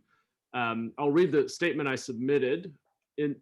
In the short term, which I took to mean more or less the rest of this year, I believe San Jose's focus must be on the survival and stabilization of our most vulnerable populations, including children, seniors, unhoused residents, those at risk of becoming unhoused, and small businesses on the verge of closure. While the need vastly outweighs available resources, I'd suggest prioritizing our efforts according to the greatest potential for harm reduction, which might include save lives by setting clear outreach objectives and key results for how the city will support the vaccination rollout, by identifying, reaching, and motivating our most at-risk populations, including specific plans for culturally competent outreach to communities of color that have been disproportionately affected by COVID, which I think we all know is especially true for our Latino community. Homeless prevention and rapid rehousing. Continue eviction and rent increase moratoriums, propose and advocate for solutions for unwinding the growing tenant debt crisis to our federal and state partners, continue to build emergency housing quickly and inexpensively, competing for public and private dollars to support building and operations. Invest in our children, leverage PRNS assets and nonprofit partners to expand tutoring opportunities to help students catch up. Invest in weekend and summer opportunities that support learning and social and emotional well-being. Fully close the broadband access gap. Outreach to seniors. leverage our council offices and outside partners such as community and faith-based groups to organize peer-to-peer outreach to our senior population with the goal of reducing isolation, increasing vaccination rates, and helping seniors access resources. Small business support. Find opportunities for reducing regulatory and fee burdens for small and local businesses. Invest in signage, parklets, street closures, guerrilla marketing, public art, outdoor events, etc., to drive customer engagement in key commercial zones in each district. Beyond crisis response, we must address the long-running structural challenges that are making our region less affordable, less inclusive, and less competitive so that San Jose can achieve its potential to be a city of opportunity for all. This includes housing supply. We need to make it easier to build housing, especially in designated urban villages and near our transit infrastructure, and at densities that support retail, public transit, and walkability, thereby also addressing climate risk. Work with the home construction industry to truly understand the barriers to scaled investment and experiment with applicable policy changes. Jobs. Formally update the city's 2010 economic strategy, leveraging learnings from the Silicon Valley Recovery Roundtable and outside expert advisors to attract and support employers to achieve full employment and upward wage pressure for all workers, and to expand our tax base so that the city can deliver core services such as public safety, road repairs, park maintenance, library programming at the level and quality that all of our residents expect and deserve. Transportation, coupled with smart land use decisions, work with VTA to invest in transit improvements and innovations such as rapid bus transit, automation, last mile solutions, rideshare partnerships to expand mobility access, reduce travel times, and reduce emissions. Education, set growth and equity goals for the number of children in San Jose who are benefiting from city-sponsored programming at parks, libraries, and community centers, with an emphasis on college and career readiness, apprenticeships, and lifelong learning. Across both the short and long timeframes, I firmly believe that the city of San Jose will benefit from investing in clearer and more focused goals, regular reporting and analysis of our performance metrics, and public conversation of our ongoing learnings and operational adjustments. The upcoming roadmap process led by our city manager gives us an opportunity to set clear priorities and goals and use data to ensure our services reach all residents and with maximum impact. Not only will this way of working allow us to do more with limited resources, but it will increase public trust in government, especially as we collectively fight to recover from the COVID pandemic. Thank you. Thank you, Councilmember Mahan. Now let's hear from Mayor Sam Ricardo. If you could please share your vision.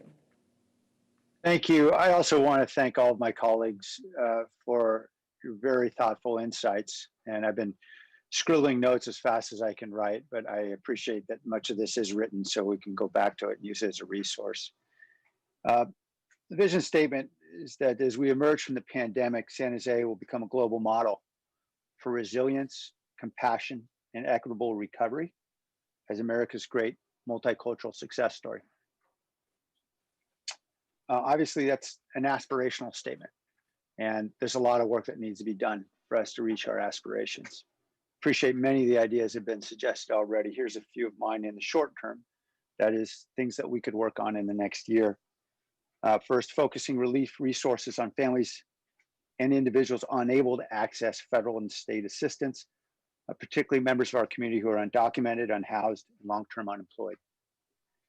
Secondly, creating a jobs program for young adults and displaced workers, particularly those in industries that we know will not recover for a very long time.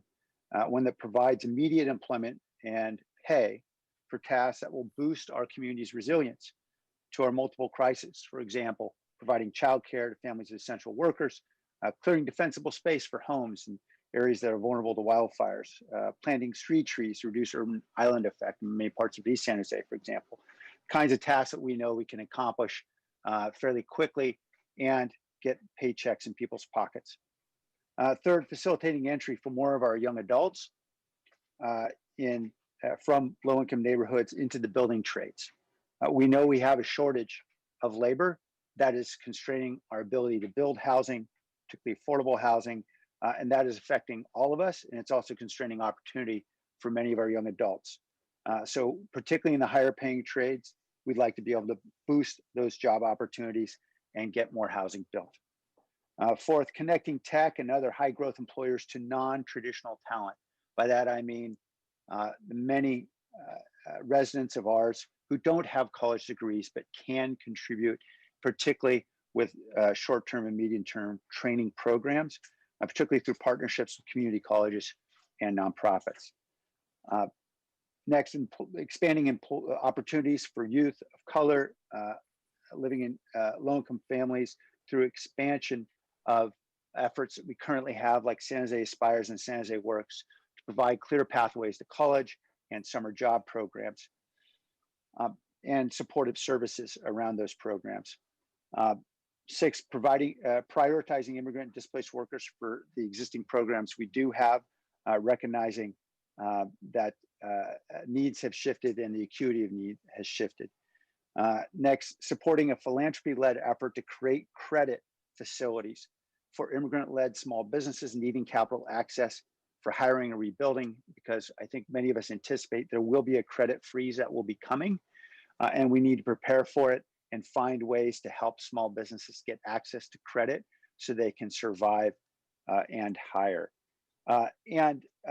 Next, expanding workforce assistance programs for unhoused residents, such as through San Jose Bridge and other initiatives that we have to help more of our unhoused get back on their feet.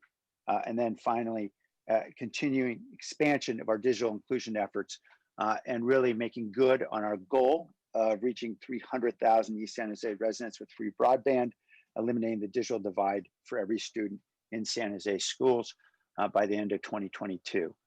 So those are some of the things I believe we can do in the short term. In the longer term, I pointed to the work of the Silicon Valley Recovery Roundtable, which is a convening of 59 leaders in education, higher education, primarily labor, nonprofit, and business communities to really advise the region on its future direction. And I think many of you are familiar with those priorities, really focusing on long-term efforts to both stabilize, improve equity in a valley that desperately needs a narrowing of this great divide, and thinking more innovatively about how we build out everything from transportation to housing to neighborhood businesses.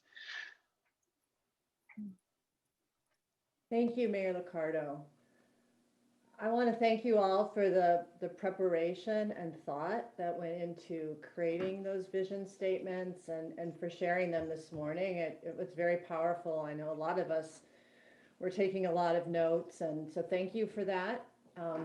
Our next round, we're going to ask each of you to comment on something you heard in another council member or the mayor's vision statement that really resonated with you, that you feel very strongly should be in the shared vision or shared purpose statement that we draft following this session. And we gave you 5 minutes for the vision statement. We're going to give you up to 3 minutes for the second round of comment. And I don't mean to frustrate you, but the only reason we're putting a limit on it is we all want to make sure we have adequate time for the public comment as part of this session. So you can see one of the services we provide is we have the countdown clock. So we're going to reset that for 3 minutes. Another service we provide, we have a little bell that's also going to ding at the end of 3 minutes. It's very gentle. Let me ask Mike if you can just play it so we all recognize it. How's that? Okay, so if you don't see the clock, you'll hear the sound. That's just a gentle reminder. And again, this is only because we don't quite know how many people are going to want to speak, and we want to make sure everybody has a chance. Everybody clear on round 2? Okay. And Kim, can I ask one question? You said something. Now, I wrote down a lot of stuff from a lot of my colleagues. I know I have a 3-minute limit, but I assume we can mention multiple Yeah. statements from multiple colleagues. Okay. That's fine. Yeah. The idea is you Yeah. were listening, you heard something, it really mattered to you. You want to make sure we understand this is really important to be in our shared vision. So yeah, feel free to comment on multiple things from multiple colleagues. Okay, so I'd like to go in the reverse order. So if Mayor, can I have you start? Sure. And we'll go to D10 and work our way back down. Okay, Sure. thank you. All right. Start the clock. I think the most shocking thing I heard was Councilmember Carrasco saying that our Latinx community has received only 12% of the vaccines in the county. And that was, given everything we know about how this pandemic has affected our community, that is truly shocking. And that's a disparity that we absolutely have to take as a top priority. Even though we are obviously not directly involved in that effort, we clearly need to be deeply engaged in this. Vice Mayor Jones really appreciated two particular statements that we have to take and must first be action. I know there's been a lot of frustration, a lot of anger that's appropriately expressed, and a lot of discussion, but our job is to take action. And I appreciate his focus on that, and also focus on trust, civility, and kindness, which is so critically needed, particularly given all that we've been through the last 4 years of our national leadership. I appreciate Councilmember Jimenez's statement about everything being interconnected, and that clearly pandemic has unearthed many of our deep inequities. I really appreciate Councilmember Peralta's ideas around San Jose having its own public health officer, about supporting home-based businesses, because we are seeing this boom in micro entrepreneurship that has really been spurred by a need for survival. Councilmember Cohen's emphasis on 21st century jobs and industries that are just starting to develop, and his emphasis as well on closing the digital divide. Councilmember Davis, as a pathway to healing, that is our rediscovery of the outdoors, has been something that I think we should be doubling down on, and I think that's really important. For Councilmember Esparza's statements, the just a jaw-dropping amount of back rent that 22,000 of our families owe has got to be a critical focus of ours, and clearly the need to address the underlying conditions that have created these vast inequities. For Councilmember Reyes, our statement, it's easy to fall into a vision of the community pre-pandemic. It's impossible to use prior years as a yardstick for our recovery, and focus on the exploding burden of childcare, particularly for women. And for Councilmember Foley, really appreciate her statement about a city united in a common destiny, and a community built for equal opportunity. And since I'm running out of time, Councilmember Mahan, I appreciated the focus on survival of our most vulnerable people, investing in children and seniors, and the specific ideas you had under each category of children and seniors, I think were really compelling. Thank you. Thank you, Mayor Ricardo. Let's go next to Councilmember Mahan. What did you hear in colleagues' comments that you want to make sure ends up in the shared vision? Thanks. I heard a ton of great stuff, and I, unfortunately, I did not organize my notes as well as the mayor, so I'm not going to attempt to go through each person's. One of the themes that really stood out to me, however, and I felt like it was best captured by Councilmember Cohen, was, and I'm going to just pull up my notes here, was the emphasis on raising wages and I think reducing inequality by investing in our workforce, 21st century jobs, and policies that encourage investment, and this kind of growth and abundance mentality of it's good to grow, but everybody's got to be part of it. And we have to make the investments in people and access to ensure that everyone benefits and that people aren't left behind. And so that was a theme that I heard across pretty much every statement, but I really liked the way that Councilmember Cohen described that, and certainly resonated. I also thought, I'll just point out one other, that, because my notes are unfortunately not very well organized, but Councilmember Esparza said something, it was a great line, it was something like, normal wasn't great either. We should strive to be better than normal. At least that's what my notes here say. And I just kind of feel like that should be, it's like a better than a bumper sticker. That should be like our vision statement going forward. That really resonated with me as well. And I think just captures the task at hand. So those, just to pull out two that really stuck with me that I think I'll remember for a very long time. So thank you. Thank you, Councilmember Mahan. Councilmember Foley, what did you hear in colleagues' comments that you would want to be in our shared vision? A lot of good information, but also a lot of consistency throughout the 10 council members and the mayor. But I before I talk about my colleagues, I just want to mention what Pancho Guevara said, and that is that we must have just 2 points, that we must have courage and we must get out of the way. And and I agree with that in both regards. In Councilmember Mahan's comments about making it easier to build housing, we really need to get out of the way of those who are building affordable housing, low income housing, and housing throughout the city to help allow them to build more housing, because it was clear in almost every one of our comments that building more housing is a way that we will get out of the economic divide that we have right now. A couple other comments that were really powerful for me. Actually, everyone had really good things to say, and I tried to make notes furiously, but to piggyback on what Councilmember Mahan said about Councilmember Esparza, I too wrote down better than normal isn't good enough. I love that phrase. It isn't. Normal, I don't even know what normal is anymore, but going back to where we were, we cannot go backwards. We must go forwards, and that is not normal. We have a new normal, whatever that is, but that's the whole purpose of this conversation, is to build on a new normal. And I was appreciative that Councilmember Perales brought up the arts community. They are suffering tremendously, and I was remiss in not mentioning them, particularly the performing arts community, as much. They are suffering as much as anyone. We just can't get out and see them, and they can't perform in the way they normally could. And finally, again, everyone had really good comments to make.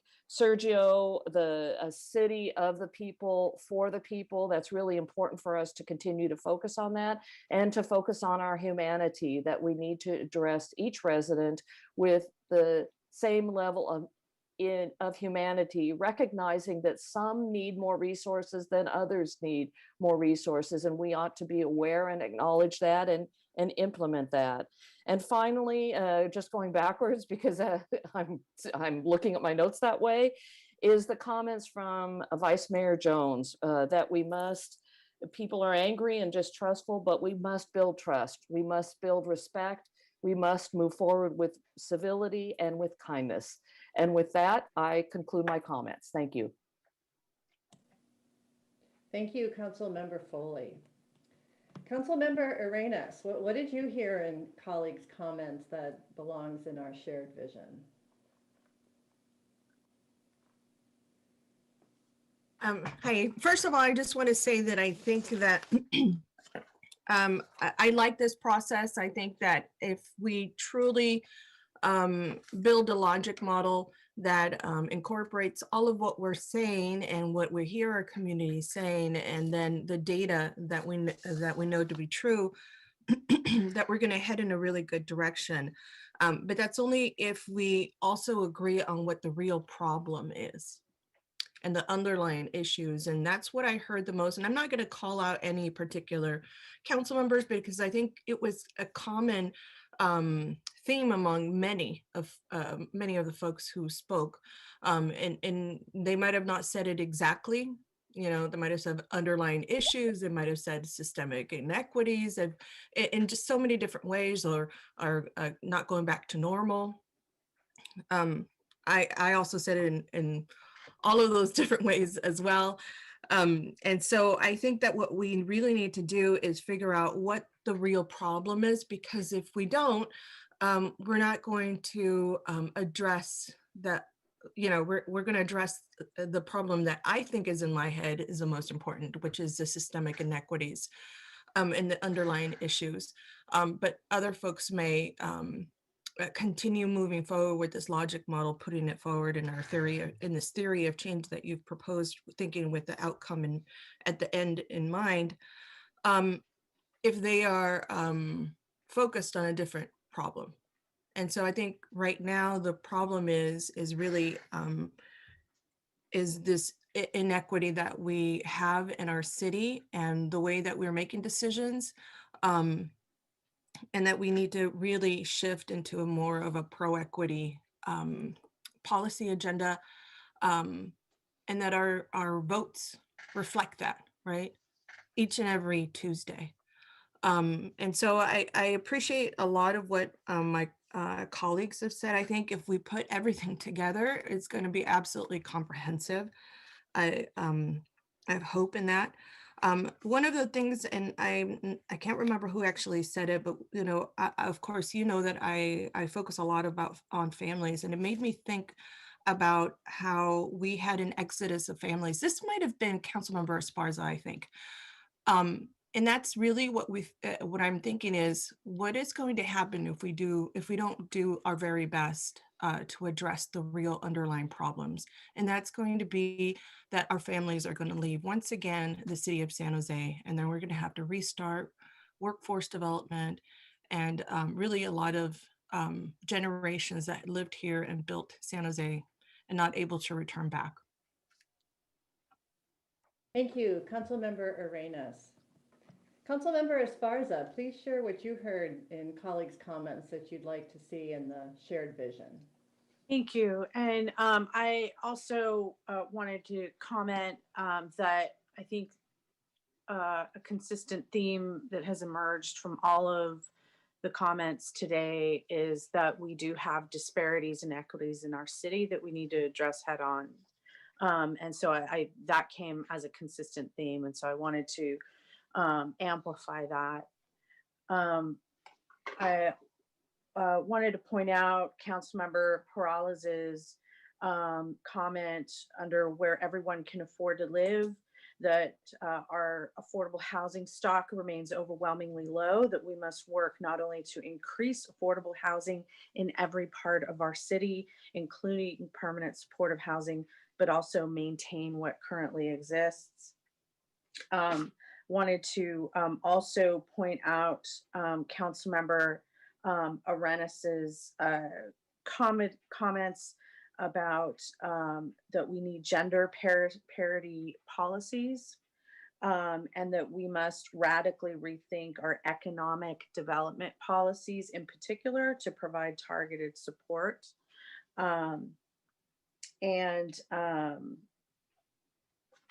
And then Councilmember Foley had a more affordable San Jose where rents rise more slowly and incomes rise more sharply so that our renters can save money for inevitable rainy days and gain the ability to afford the purchase of their first time home.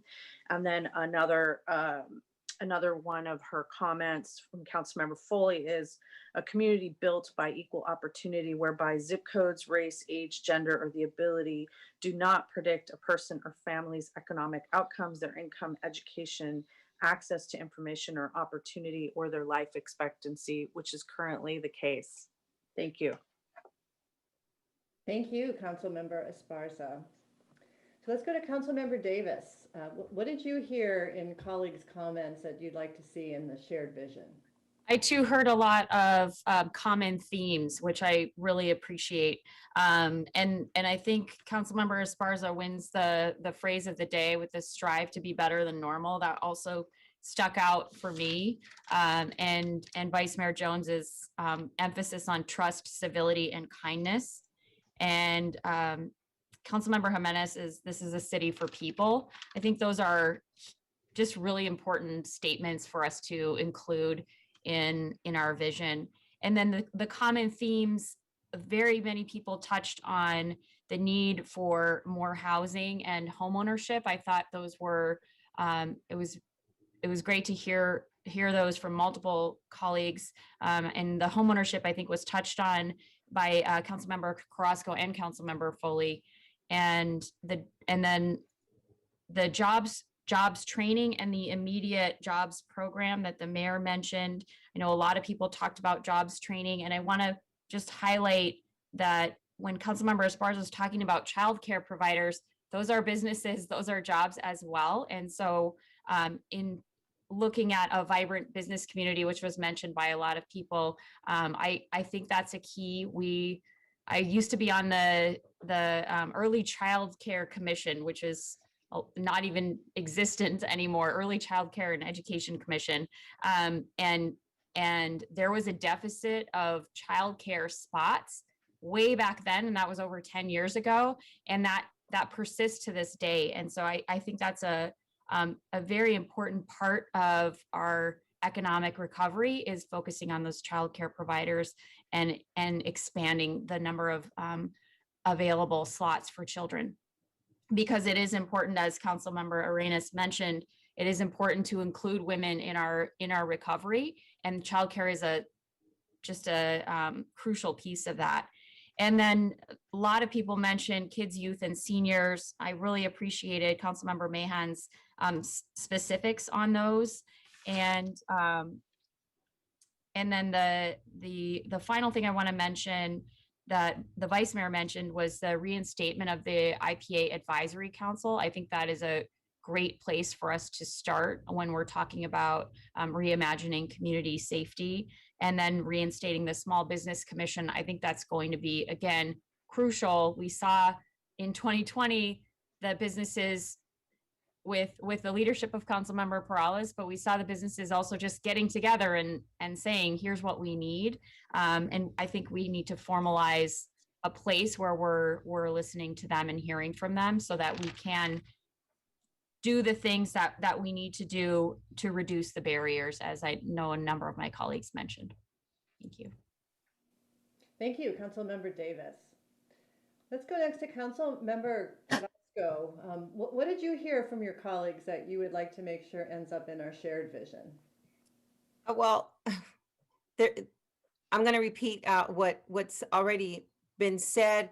Pre-COVID, we were dealing with one of the biggest issues on the east side, which was displacement and gentrification. And I was fortunate enough to sit on the policy link for almost 2 years, really trying to address this issue. And it was a wave that was coming, and we couldn't hold it back unless we really made a very intentional decision and action not to allow this to happen. What's interesting is that when you invest in a community like in the east side of San Jose, and we did with VTA, a lot of investment, gentrification and displacement tends to happen. And so where is the balance? And that's the question, the philosophical question that begins to happen. And so I think that that's one of the things that we're going to have to address. And I think that this is some of what this conversation is. Now the pandemic comes, and a lot of what we were addressing suddenly gets exasperated. And so what I heard is that now there's this common language that we're speaking. There's a synergy that's happening among all the council members. And so one of the things that really stuck out for me is building an affordable San Jose. I think that we all thought about it philosophically in one way or the other, but I think that now that we really see the effects of growing debt among our tenants, among our residents, a debt that is insurmountable, an inability to pay it back, and it forces us to think outside of the box. Things that we didn't think we could do, suddenly we can do. And so there is nothing impossible when the will is there. And so that's what I'm taking away from this vision session. And that's what I'm taking away from all of what I'm hearing from my council colleagues. So I want to thank especially Council Member Foley for your number 6, because I don't think that our lives should be dictated by the zip code in which we live. Yet the pandemic has dictated whether you live or die. And so we're a community built by equal opportunity, whereby zip codes, race, age, gender, or ability do not predict a person or family's economic outcomes, their income, their education, access to information and opportunity, or their life expectancy. And what we've seen very clearly was that the pandemic really showed us that if you lived in any of those zip codes, you were more likely to catch COVID or very likely to die of it. And I just want to use the pandemic as an example of everything else, because that also has dictated in our districts everything else that Pam Foley put out there. Now, there's a lot of other things that I can talk about, but I just got gonged, and I don't want to get hooked as well off the stage. But I want to point that out because to me, that exemplifies pretty much this entire conversation that's going to dictate how we decide on those Tuesdays regarding where we build, how we build, and whom we build for, who we open the door for, and who we push through that door. So thank you so much for putting it out there, because you basically encapsulated everything that we've been fighting for. Thank you. Thank you, Councilmember Carrasco. Let's go next to Councilmember Cohen. What did you hear that struck you as important for our shared vision? Yeah, I mean, I heard a lot of great things from a lot of people, and I'm gonna sort of summarize what I put together into some key points kind of captured from a number of different people. And I might mention a few names, but I'm going to leave off some names, I'm sure. But I do want to start by thanking Councilmember Foley for her statement. Overall, I mean, some of those individual statements were really specifically good, but also the format and just the aspirational nature of each of the statements I thought was really good, because each line was basically an aspiration of, here's the vision I have for each of these categories. And so I think that's, it's nice to sort of think in that manner. Here's the aspiration we should strive for. So thank you for that. I think the overall theme that I'm hearing is this idea that the challenges that we had before are the challenges we still have, and we need to address those challenges. Things have been exacerbated, but it hasn't really changed. And a lot of people ask me in the past year, what's changed now that the pandemic has happened? Sure, things have changed, but what we've just been magnified, that the challenges we were facing still need to be addressed. And people, I think, mentioned all of these different elements. And I think as I summarize it, affordable housing, I think Councilmember Esparza said it in the best way in my mind. Affordable housing for all income levels citywide. I think that's sort of a goal that we all talked about. Somebody mentioned, I think Councilmember Jones said it, equitable access to transit. I think that's been a challenge for us that still exists. Several people mentioned early childhood education being free and accessible, and also childcare. That's important and always has been, and needs to be something that we strive for. Several people talked about environmental justice and sustainability. That's a theme that's important. I'm glad that Councilmember Perales mentioned arts. I think many of us forgot to mention it, but the importance of arts, we've kind of forgotten about it during this past year, but that I think is important for us to focus on rebuilding. Councilmember Foley mentioned healthcare for all. We know that everybody having access to affordable and safe healthcare will be important as we move forward. And so I think those categories kind of resonated for me from all the different statements that people made. I also agree with Councilmember Jones and Davis that we probably should have a small business commission reinstated as well. We know the importance of small business to our economy, and so bringing small businesses together in some way to understand their needs and help them rebuild will be important as we move forward. Thank you, Councilmember Cohen. Let's hear next from Councilmember Perales. What did you hear in your colleagues' comments that you think is important for our shared vision? Yeah, thank you. And equally, I think I heard a lot of consistencies, but I did take some notes as they were going through, so I'll highlight a couple. From Councilmember Cohen, I liked where he mentioned incorporating agricultural technology into affordable housing developments. specifically with an ability to grow food on site. I think that was a really important addition. Councilmember Carrasco mentioning to be better prepared for the next emergency, be it a pandemic or, as we all, I think, know it's coming, a major earthquake. We should not be surprised when that major earthquake happens if we see similar inequitable impacts. And we need to ensure that we are much better prepared for any other emergency this next time around. And incorporating, as well as Councilor Carrasco stated, environmental justice equitably all across the city, I believe was also important. From Councilor Esparza, supporting educational activities that support students that have been impacted the hardest and been left behind. I think that we've seen that across the board. We know that as students are going to hopefully be getting back into school, what has transpired over the last year has set so many of them inequitably back, and we need to be able to have that as a focus moving forward. From Councilmember Arenas, the need to focus on inequitable impacts the pandemic has had on women. We saw women in the workforce, especially mothers, overwhelmingly subjected to job loss at a much higher rates than their male counterparts, or job or wage loss.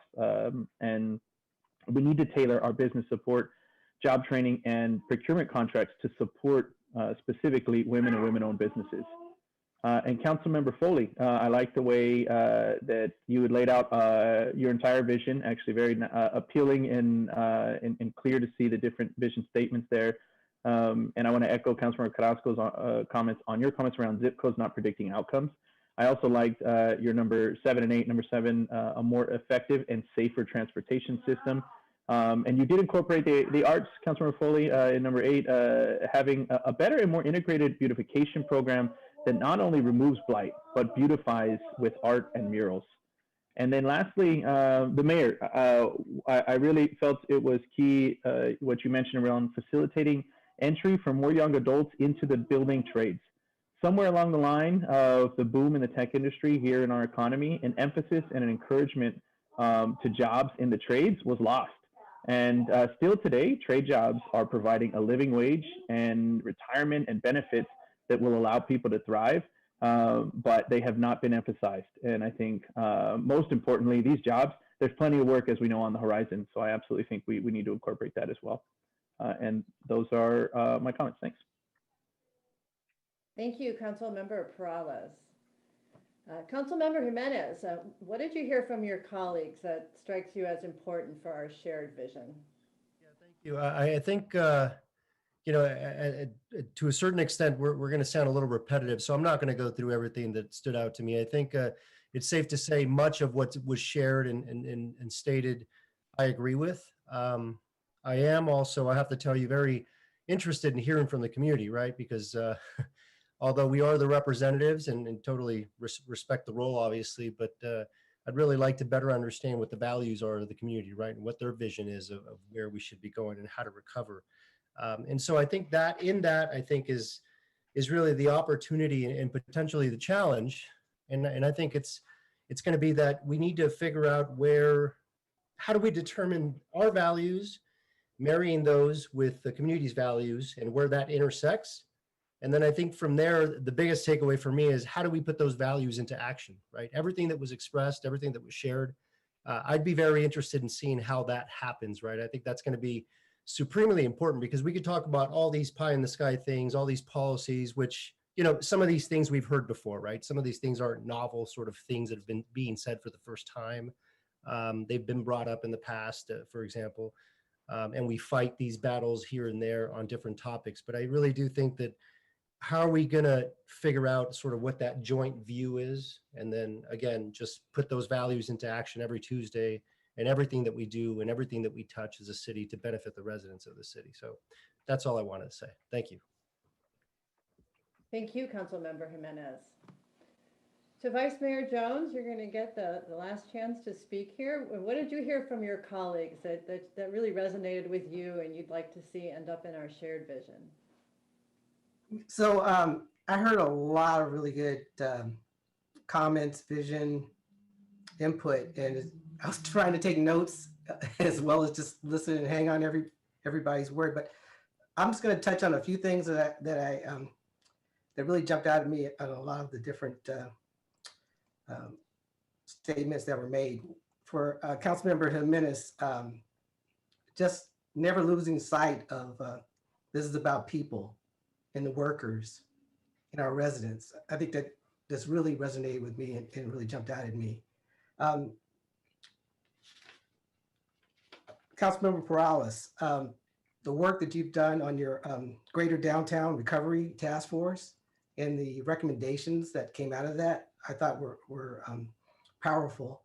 And I look forward to seeing the outcome of those recommendations. Also, what caught my attention too was you're bringing up the arts community. That often gets overlooked, and I'm glad that you brought that up as an area of focus, as well as your suggestion in terms of a public health officer. I thought that was a really good idea as well.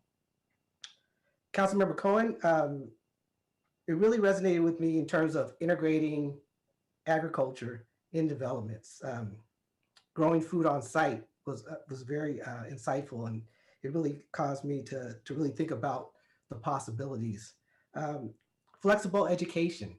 I thought that was a really good point to bring up. As we know, and I'm not going to go into detail, but we're facing major challenges in terms of how we educate our kids, and we need to be flexible and creative, and also around workforce development. Councilmember Carrasco, you had a lot of really great points. What really jumped out at me was building generational wealth. When you said that, I really had a reaction, because if we talk about some of the fundamental systemic issues that our communities face, it's that lack of wealth, that lack of generational wealth. To have a fair start and be able to build on that and support your families and pass that wealth on to future generations so that they can have a fair start, I think that was very powerful. Environmental justice. That's another area that you brought up that I thought that oftentimes gets overlooked, but it's something that we need to focus in on. Councilmember Davis, your comments around the natural environment resonated with me as well. Making our cities livable, walkable, and improving the quality of our community's lives. Councilmember Esparza, I think you might get credit for two notable statements. The other one was the budget process is a statement of our values. That really resonated with me as well, especially in terms of investing in our community. I'll try to go through these really quick. Councilmember Arenas, really the focus on women and empowering women and supporting women, providing equal access to childcare, addressing issues around domestic violence and other issues that women have to face, I thought was very powerful, and I'm glad that you provided that input. Councilmember Foley, again, going back to the environment, protecting our environment and making our city a more livable city really jumped out at me.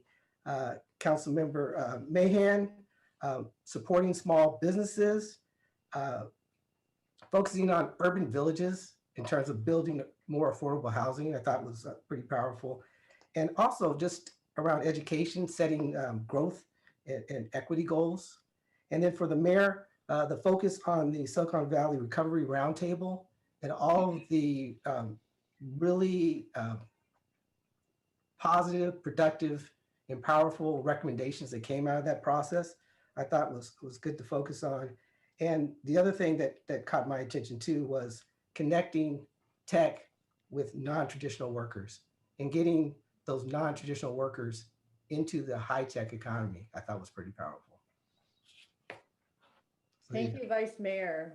And I just personally want to thank all of you. I think this was just terrific, your thoughtful presentation, and you clearly listened to each other very closely, which was terrific. And as one of you said, it sure does seem like there's some synergy happening around a shared vision. So thank you.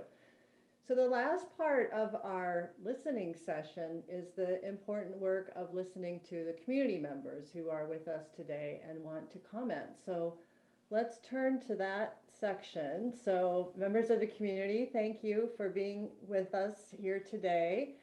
Please go ahead and raise your hands, and I'm going to do my best to unmute and manage this process. So let's first hear from Mr. Paul Soto. Mr. Soto?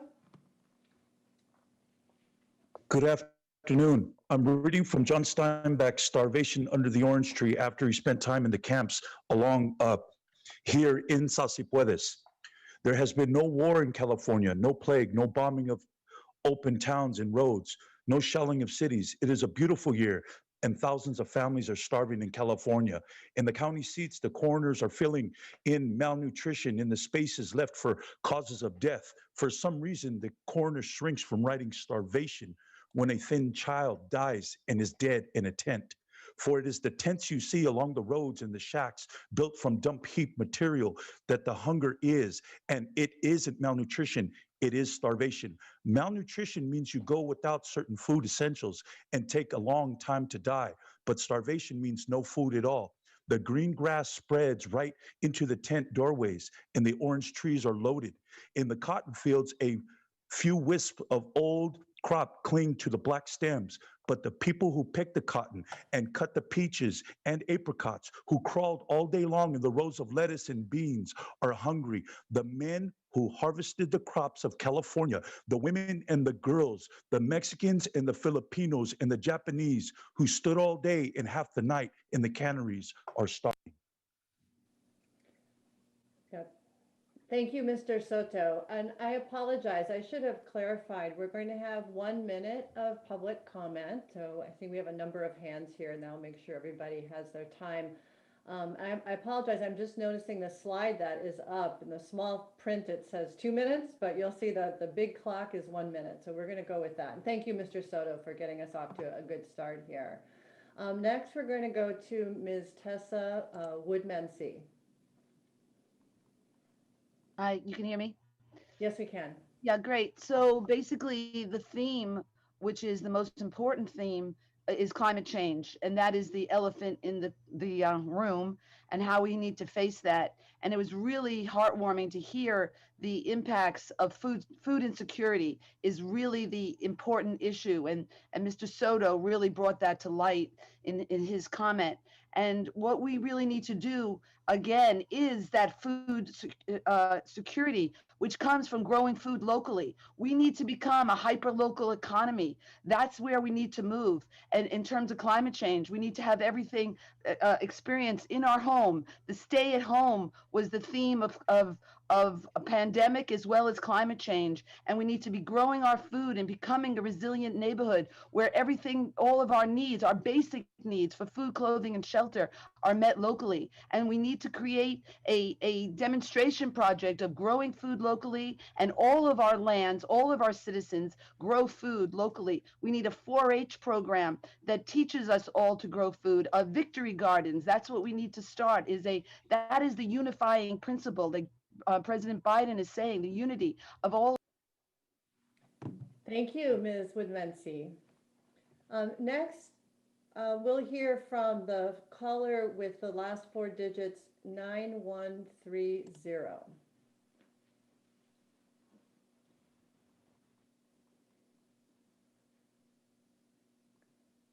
I think we can see you, but we can't hear you. Can you please make sure you're unmuted? Caller 9130. Can you hear me? Yes, we can. Hello? Thank you. Okay, hi. My name is Ricardo. I'm here with the Fight for 15. I'll be translating for a worker who is going to give her testimony. Her name is Olivia. Okay. Olivia? Buenos días, mi nombre es Olivia García, he sido trabajadora de McDonald's en De ANSA durante 18 años y líder en la lucha por 15 y un sindicato. Estoy aquí para compartir mis perspectivas y experiencias como trabajador esencial. Mientras el Ayuntamiento de San José comienza a discutir estrategias para la recuperación económica después de la pandemia, tenemos que centrar nuestros planes de recuperación en los trabajadores que nos han sostenido a nuestras comunidades todo este tiempo. Las corporaciones no nos protegen y las tiendas franquiciadas también hacen poco para mantener nuestra seguridad. Esta pandemia ha puesto de relieve a poco que las corporaciones tienen en mente, provisiones de que protegernos y las pocas provisiones de protegernos y los pocos repercusiones que enfrentan cuando fallan. En mi tienda, los trabajadores declararon en huelga para exigir seguridad en el trabajo durante el COVID-19. Debido a un problema de seguridad que experimenté mientras estaba en mi trabajo, no he podido unirme a ellos en líneas, pero soy vocal y he estado con ellos en solidaridad. Trabajadores como yo vamos a hacer huelga para dar forma a un futuro para nuestra región, donde el trabajador esencial sea recompensado de manera justa por los familiares, que tengamos lugares y accesibles para vivir y trabajos donde todos tengamos voz en las decisiones políticas que dan forma a nuestras vidas. Por favor, si realmente somos esenciales como todos ustedes dicen, entonces como nuestros representantes electos centran las necesidades de los trabajadores para el público. Gracias.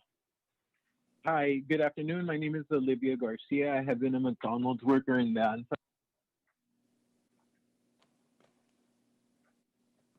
Excuse me, did we allow, Yeah, did we- they get cut off or? No, he accidentally muted.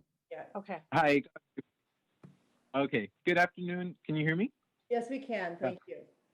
Good afternoon. My name is Olivia Garcia. I have been a McDonald's worker in the ANSA for 18 years and a leader in the Fight for 15 and a union.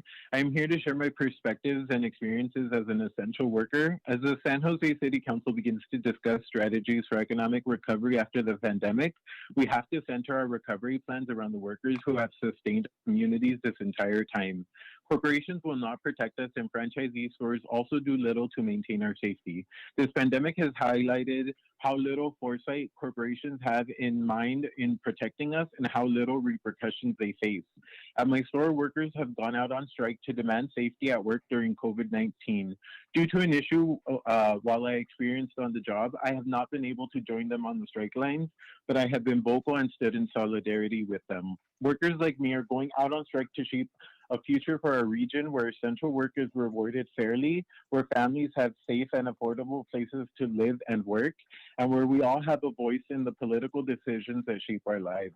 Please, if we really are essential, as you all say, then as our elected representatives, you will center the needs of public-facing workers. Thank you. Gracias, Olivia Garcia. Let's go next, please, to Ms. Lydia Doniz. Please, your comment. Hello, this is Lydia Doniz. I live in District 3. Truth telling is the first step in restoring trust and relationships in our community. Thank you for identifying community level healing strategies. I'd like to recommend that the council prioritize community-shaped engagement processes that involve community members in consultation, participation, collaboration, partnership, and expertise to ensure that the values and strategies identified today truly address community needs. I'd also like to recommend an adoption of restorative practices that shift the norms around conflict resolution, adopt cultural humility principles throughout the city of San Jose, and create virtual spaces for healing circles that both promote healing from individual trauma and strengthen intergenerational relationships. I'd also like for the council to support the Office of Equity's lead to make recommendations to move forward, including a root cause analysis to normalize the conversations around race and to ensure strategies named today truly result in transformational change.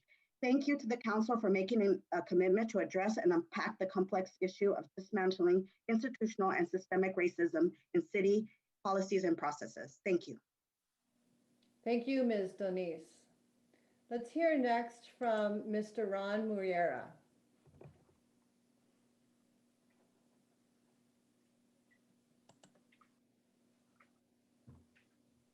Thank you. Ron Muriera, San Jose Arts Advocates. San Jose's arts, cultural and creative sector are ready to go to work and be part of the solution to the public health crisis, offering community engagement and the social, emotional, and mental health benefits of the arts. San Jose's arts sector offers resourcefulness and innovation by our very nature. We are creative problem solvers who will show up in service to rebuilding our communities. There are many roles for the arts to play in San Jose during and after the health crisis. Let's make sure we are supporting the people and the industries we need the most today and for a healthier future tomorrow.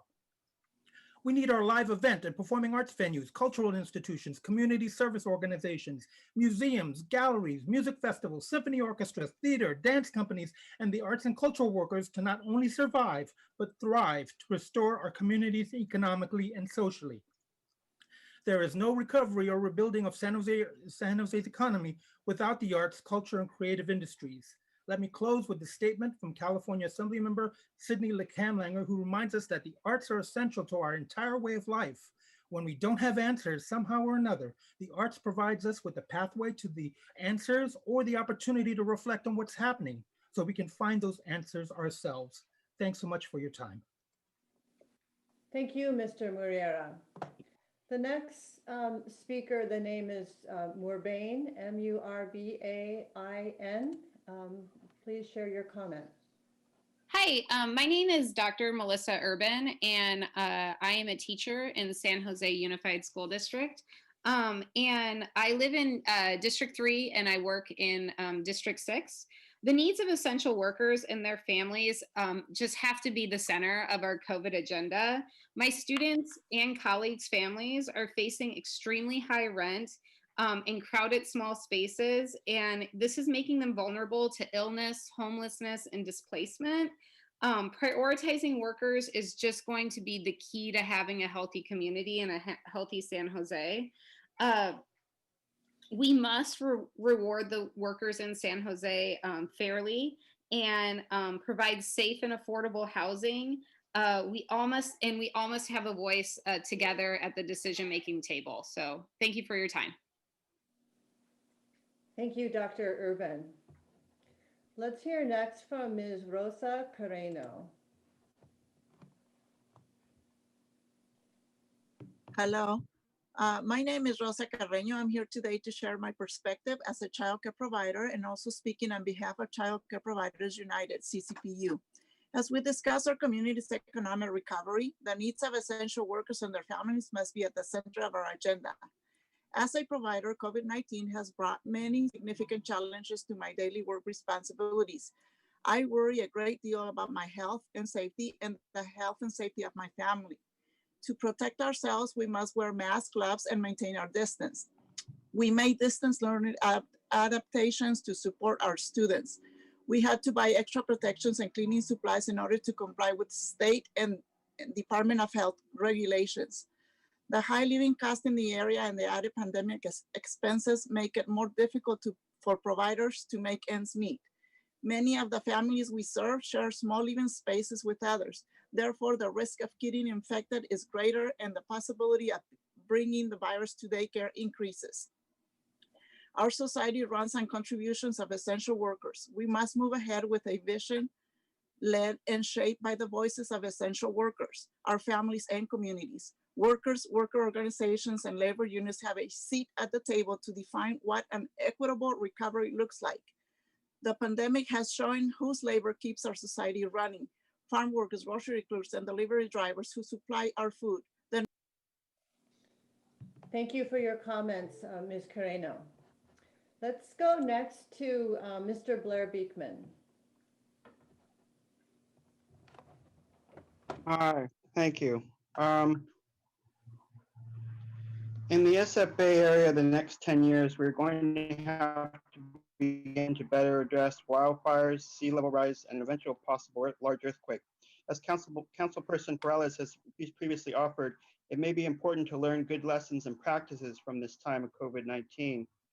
I've spoken publicly here in San Jose and the Bay Area for over 5 years now to learn what can be more open, accountable, positive, sustainable practices. We have been practicing ideas of equity, green sustainability, housing rights, worker rights, open public policy ideas, and health care for all long before COVID-19 and long afterwards.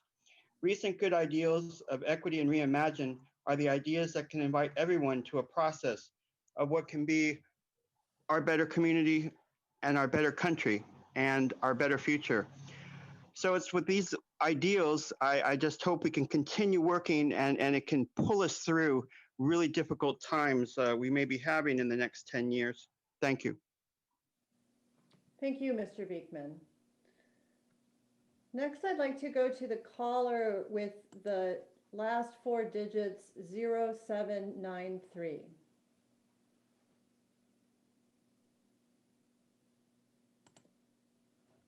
Can you please unmute yourself? If you're on the phone and you don't know how to unmute, it's *6.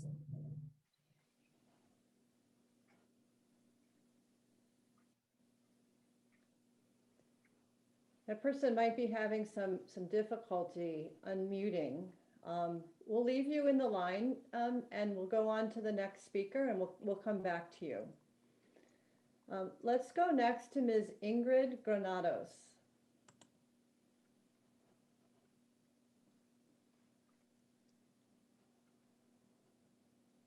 Good morning. I'm speaking on behalf of Destination Home. More than 70 community partners across the county, backboned by the homelessness prevention system, have been at the forefront of assisting our community's most vulnerable residents, distributing over $31 million in rental and financial assistance to 14,000 low-income households in 2020. Despite our rent relief efforts, the need among our extremely low-income ELI residents remains enormous. The average ELI resident we served has seen a 2/3 drop in their income since the beginning of the pandemic, resulting in an average of $5,000 of back owed rent. Their housing situation remains precarious and more vulnerable to circumstances such as lack of banking, lack of access to technology, and living in non-traditional lease agreements, putting them particularly at risk. Roughly 40% of them experience difficulty in connecting with landlords, making them unable to accept rental assistance payments. This underscores the need to prioritize our lowest income residents and for a flexible and community-driven approach to ensure that the needs of our community are equitably met. Destination Home looks forward to working with the city and community agencies in our ongoing efforts to meet the needs of our community. Thank you, Council. Thank you, Ms. Granados. Let's go back one more time to the call-in speaker with 0793. So I've allowed you to talk here. Let's see if you can unmute yourself and share your comment. Hello, can you help me? Rather, can you hear me? Yes, I Yes, can we hear can. you. Oh, that's great. First time that I've used this. Yeah, my name is Italina Ortiz, and I'm working with the Barrio Defense Committee, who is connected with the Coalition COVID-19 Action Network.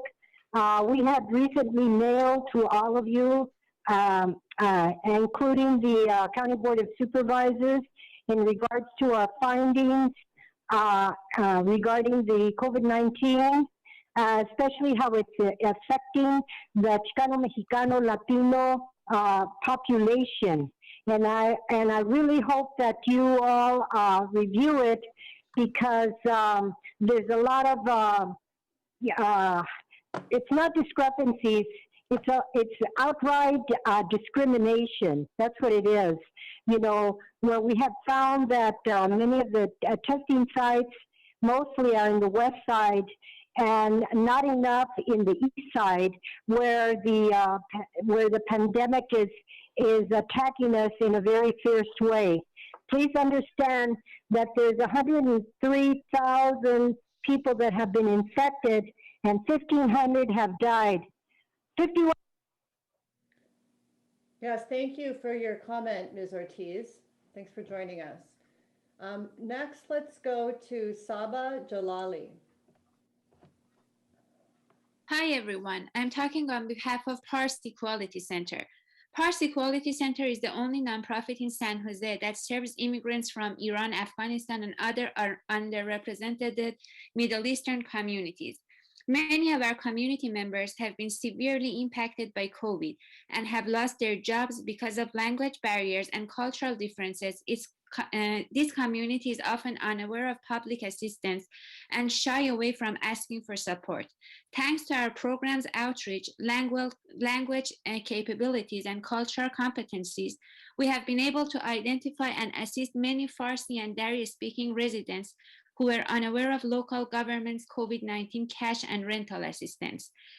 Based on recent feedback, rental assistance continues to be the most important need for our ELI community, with food and school expenses in second and third places. Thank you, Council. Thank you, Ms. Jalali. I have indicated here only one more speaker with their hands up. So if there's anybody else in the public who hasn't spoken already and who would like to speak, please raise your hand so I may call on you. If there's no other hands, then our final speaker is Ms. Sparky Harlan. Hi, this is Sparky Harlan, CEO, Bill Wilson Center. And I'd like to comment about social justice and race equity and diverting some of the 911 calls that currently go to police to community-based organizations.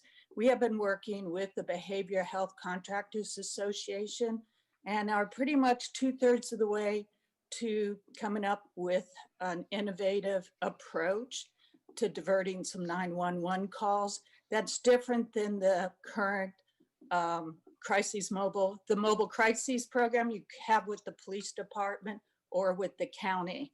We've had over 15 stakeholder meetings, and we need San Jose PD and the city of San Jose to join us, so we make sure we have a comprehensive approach to diverting calls away from police that don't need to go there.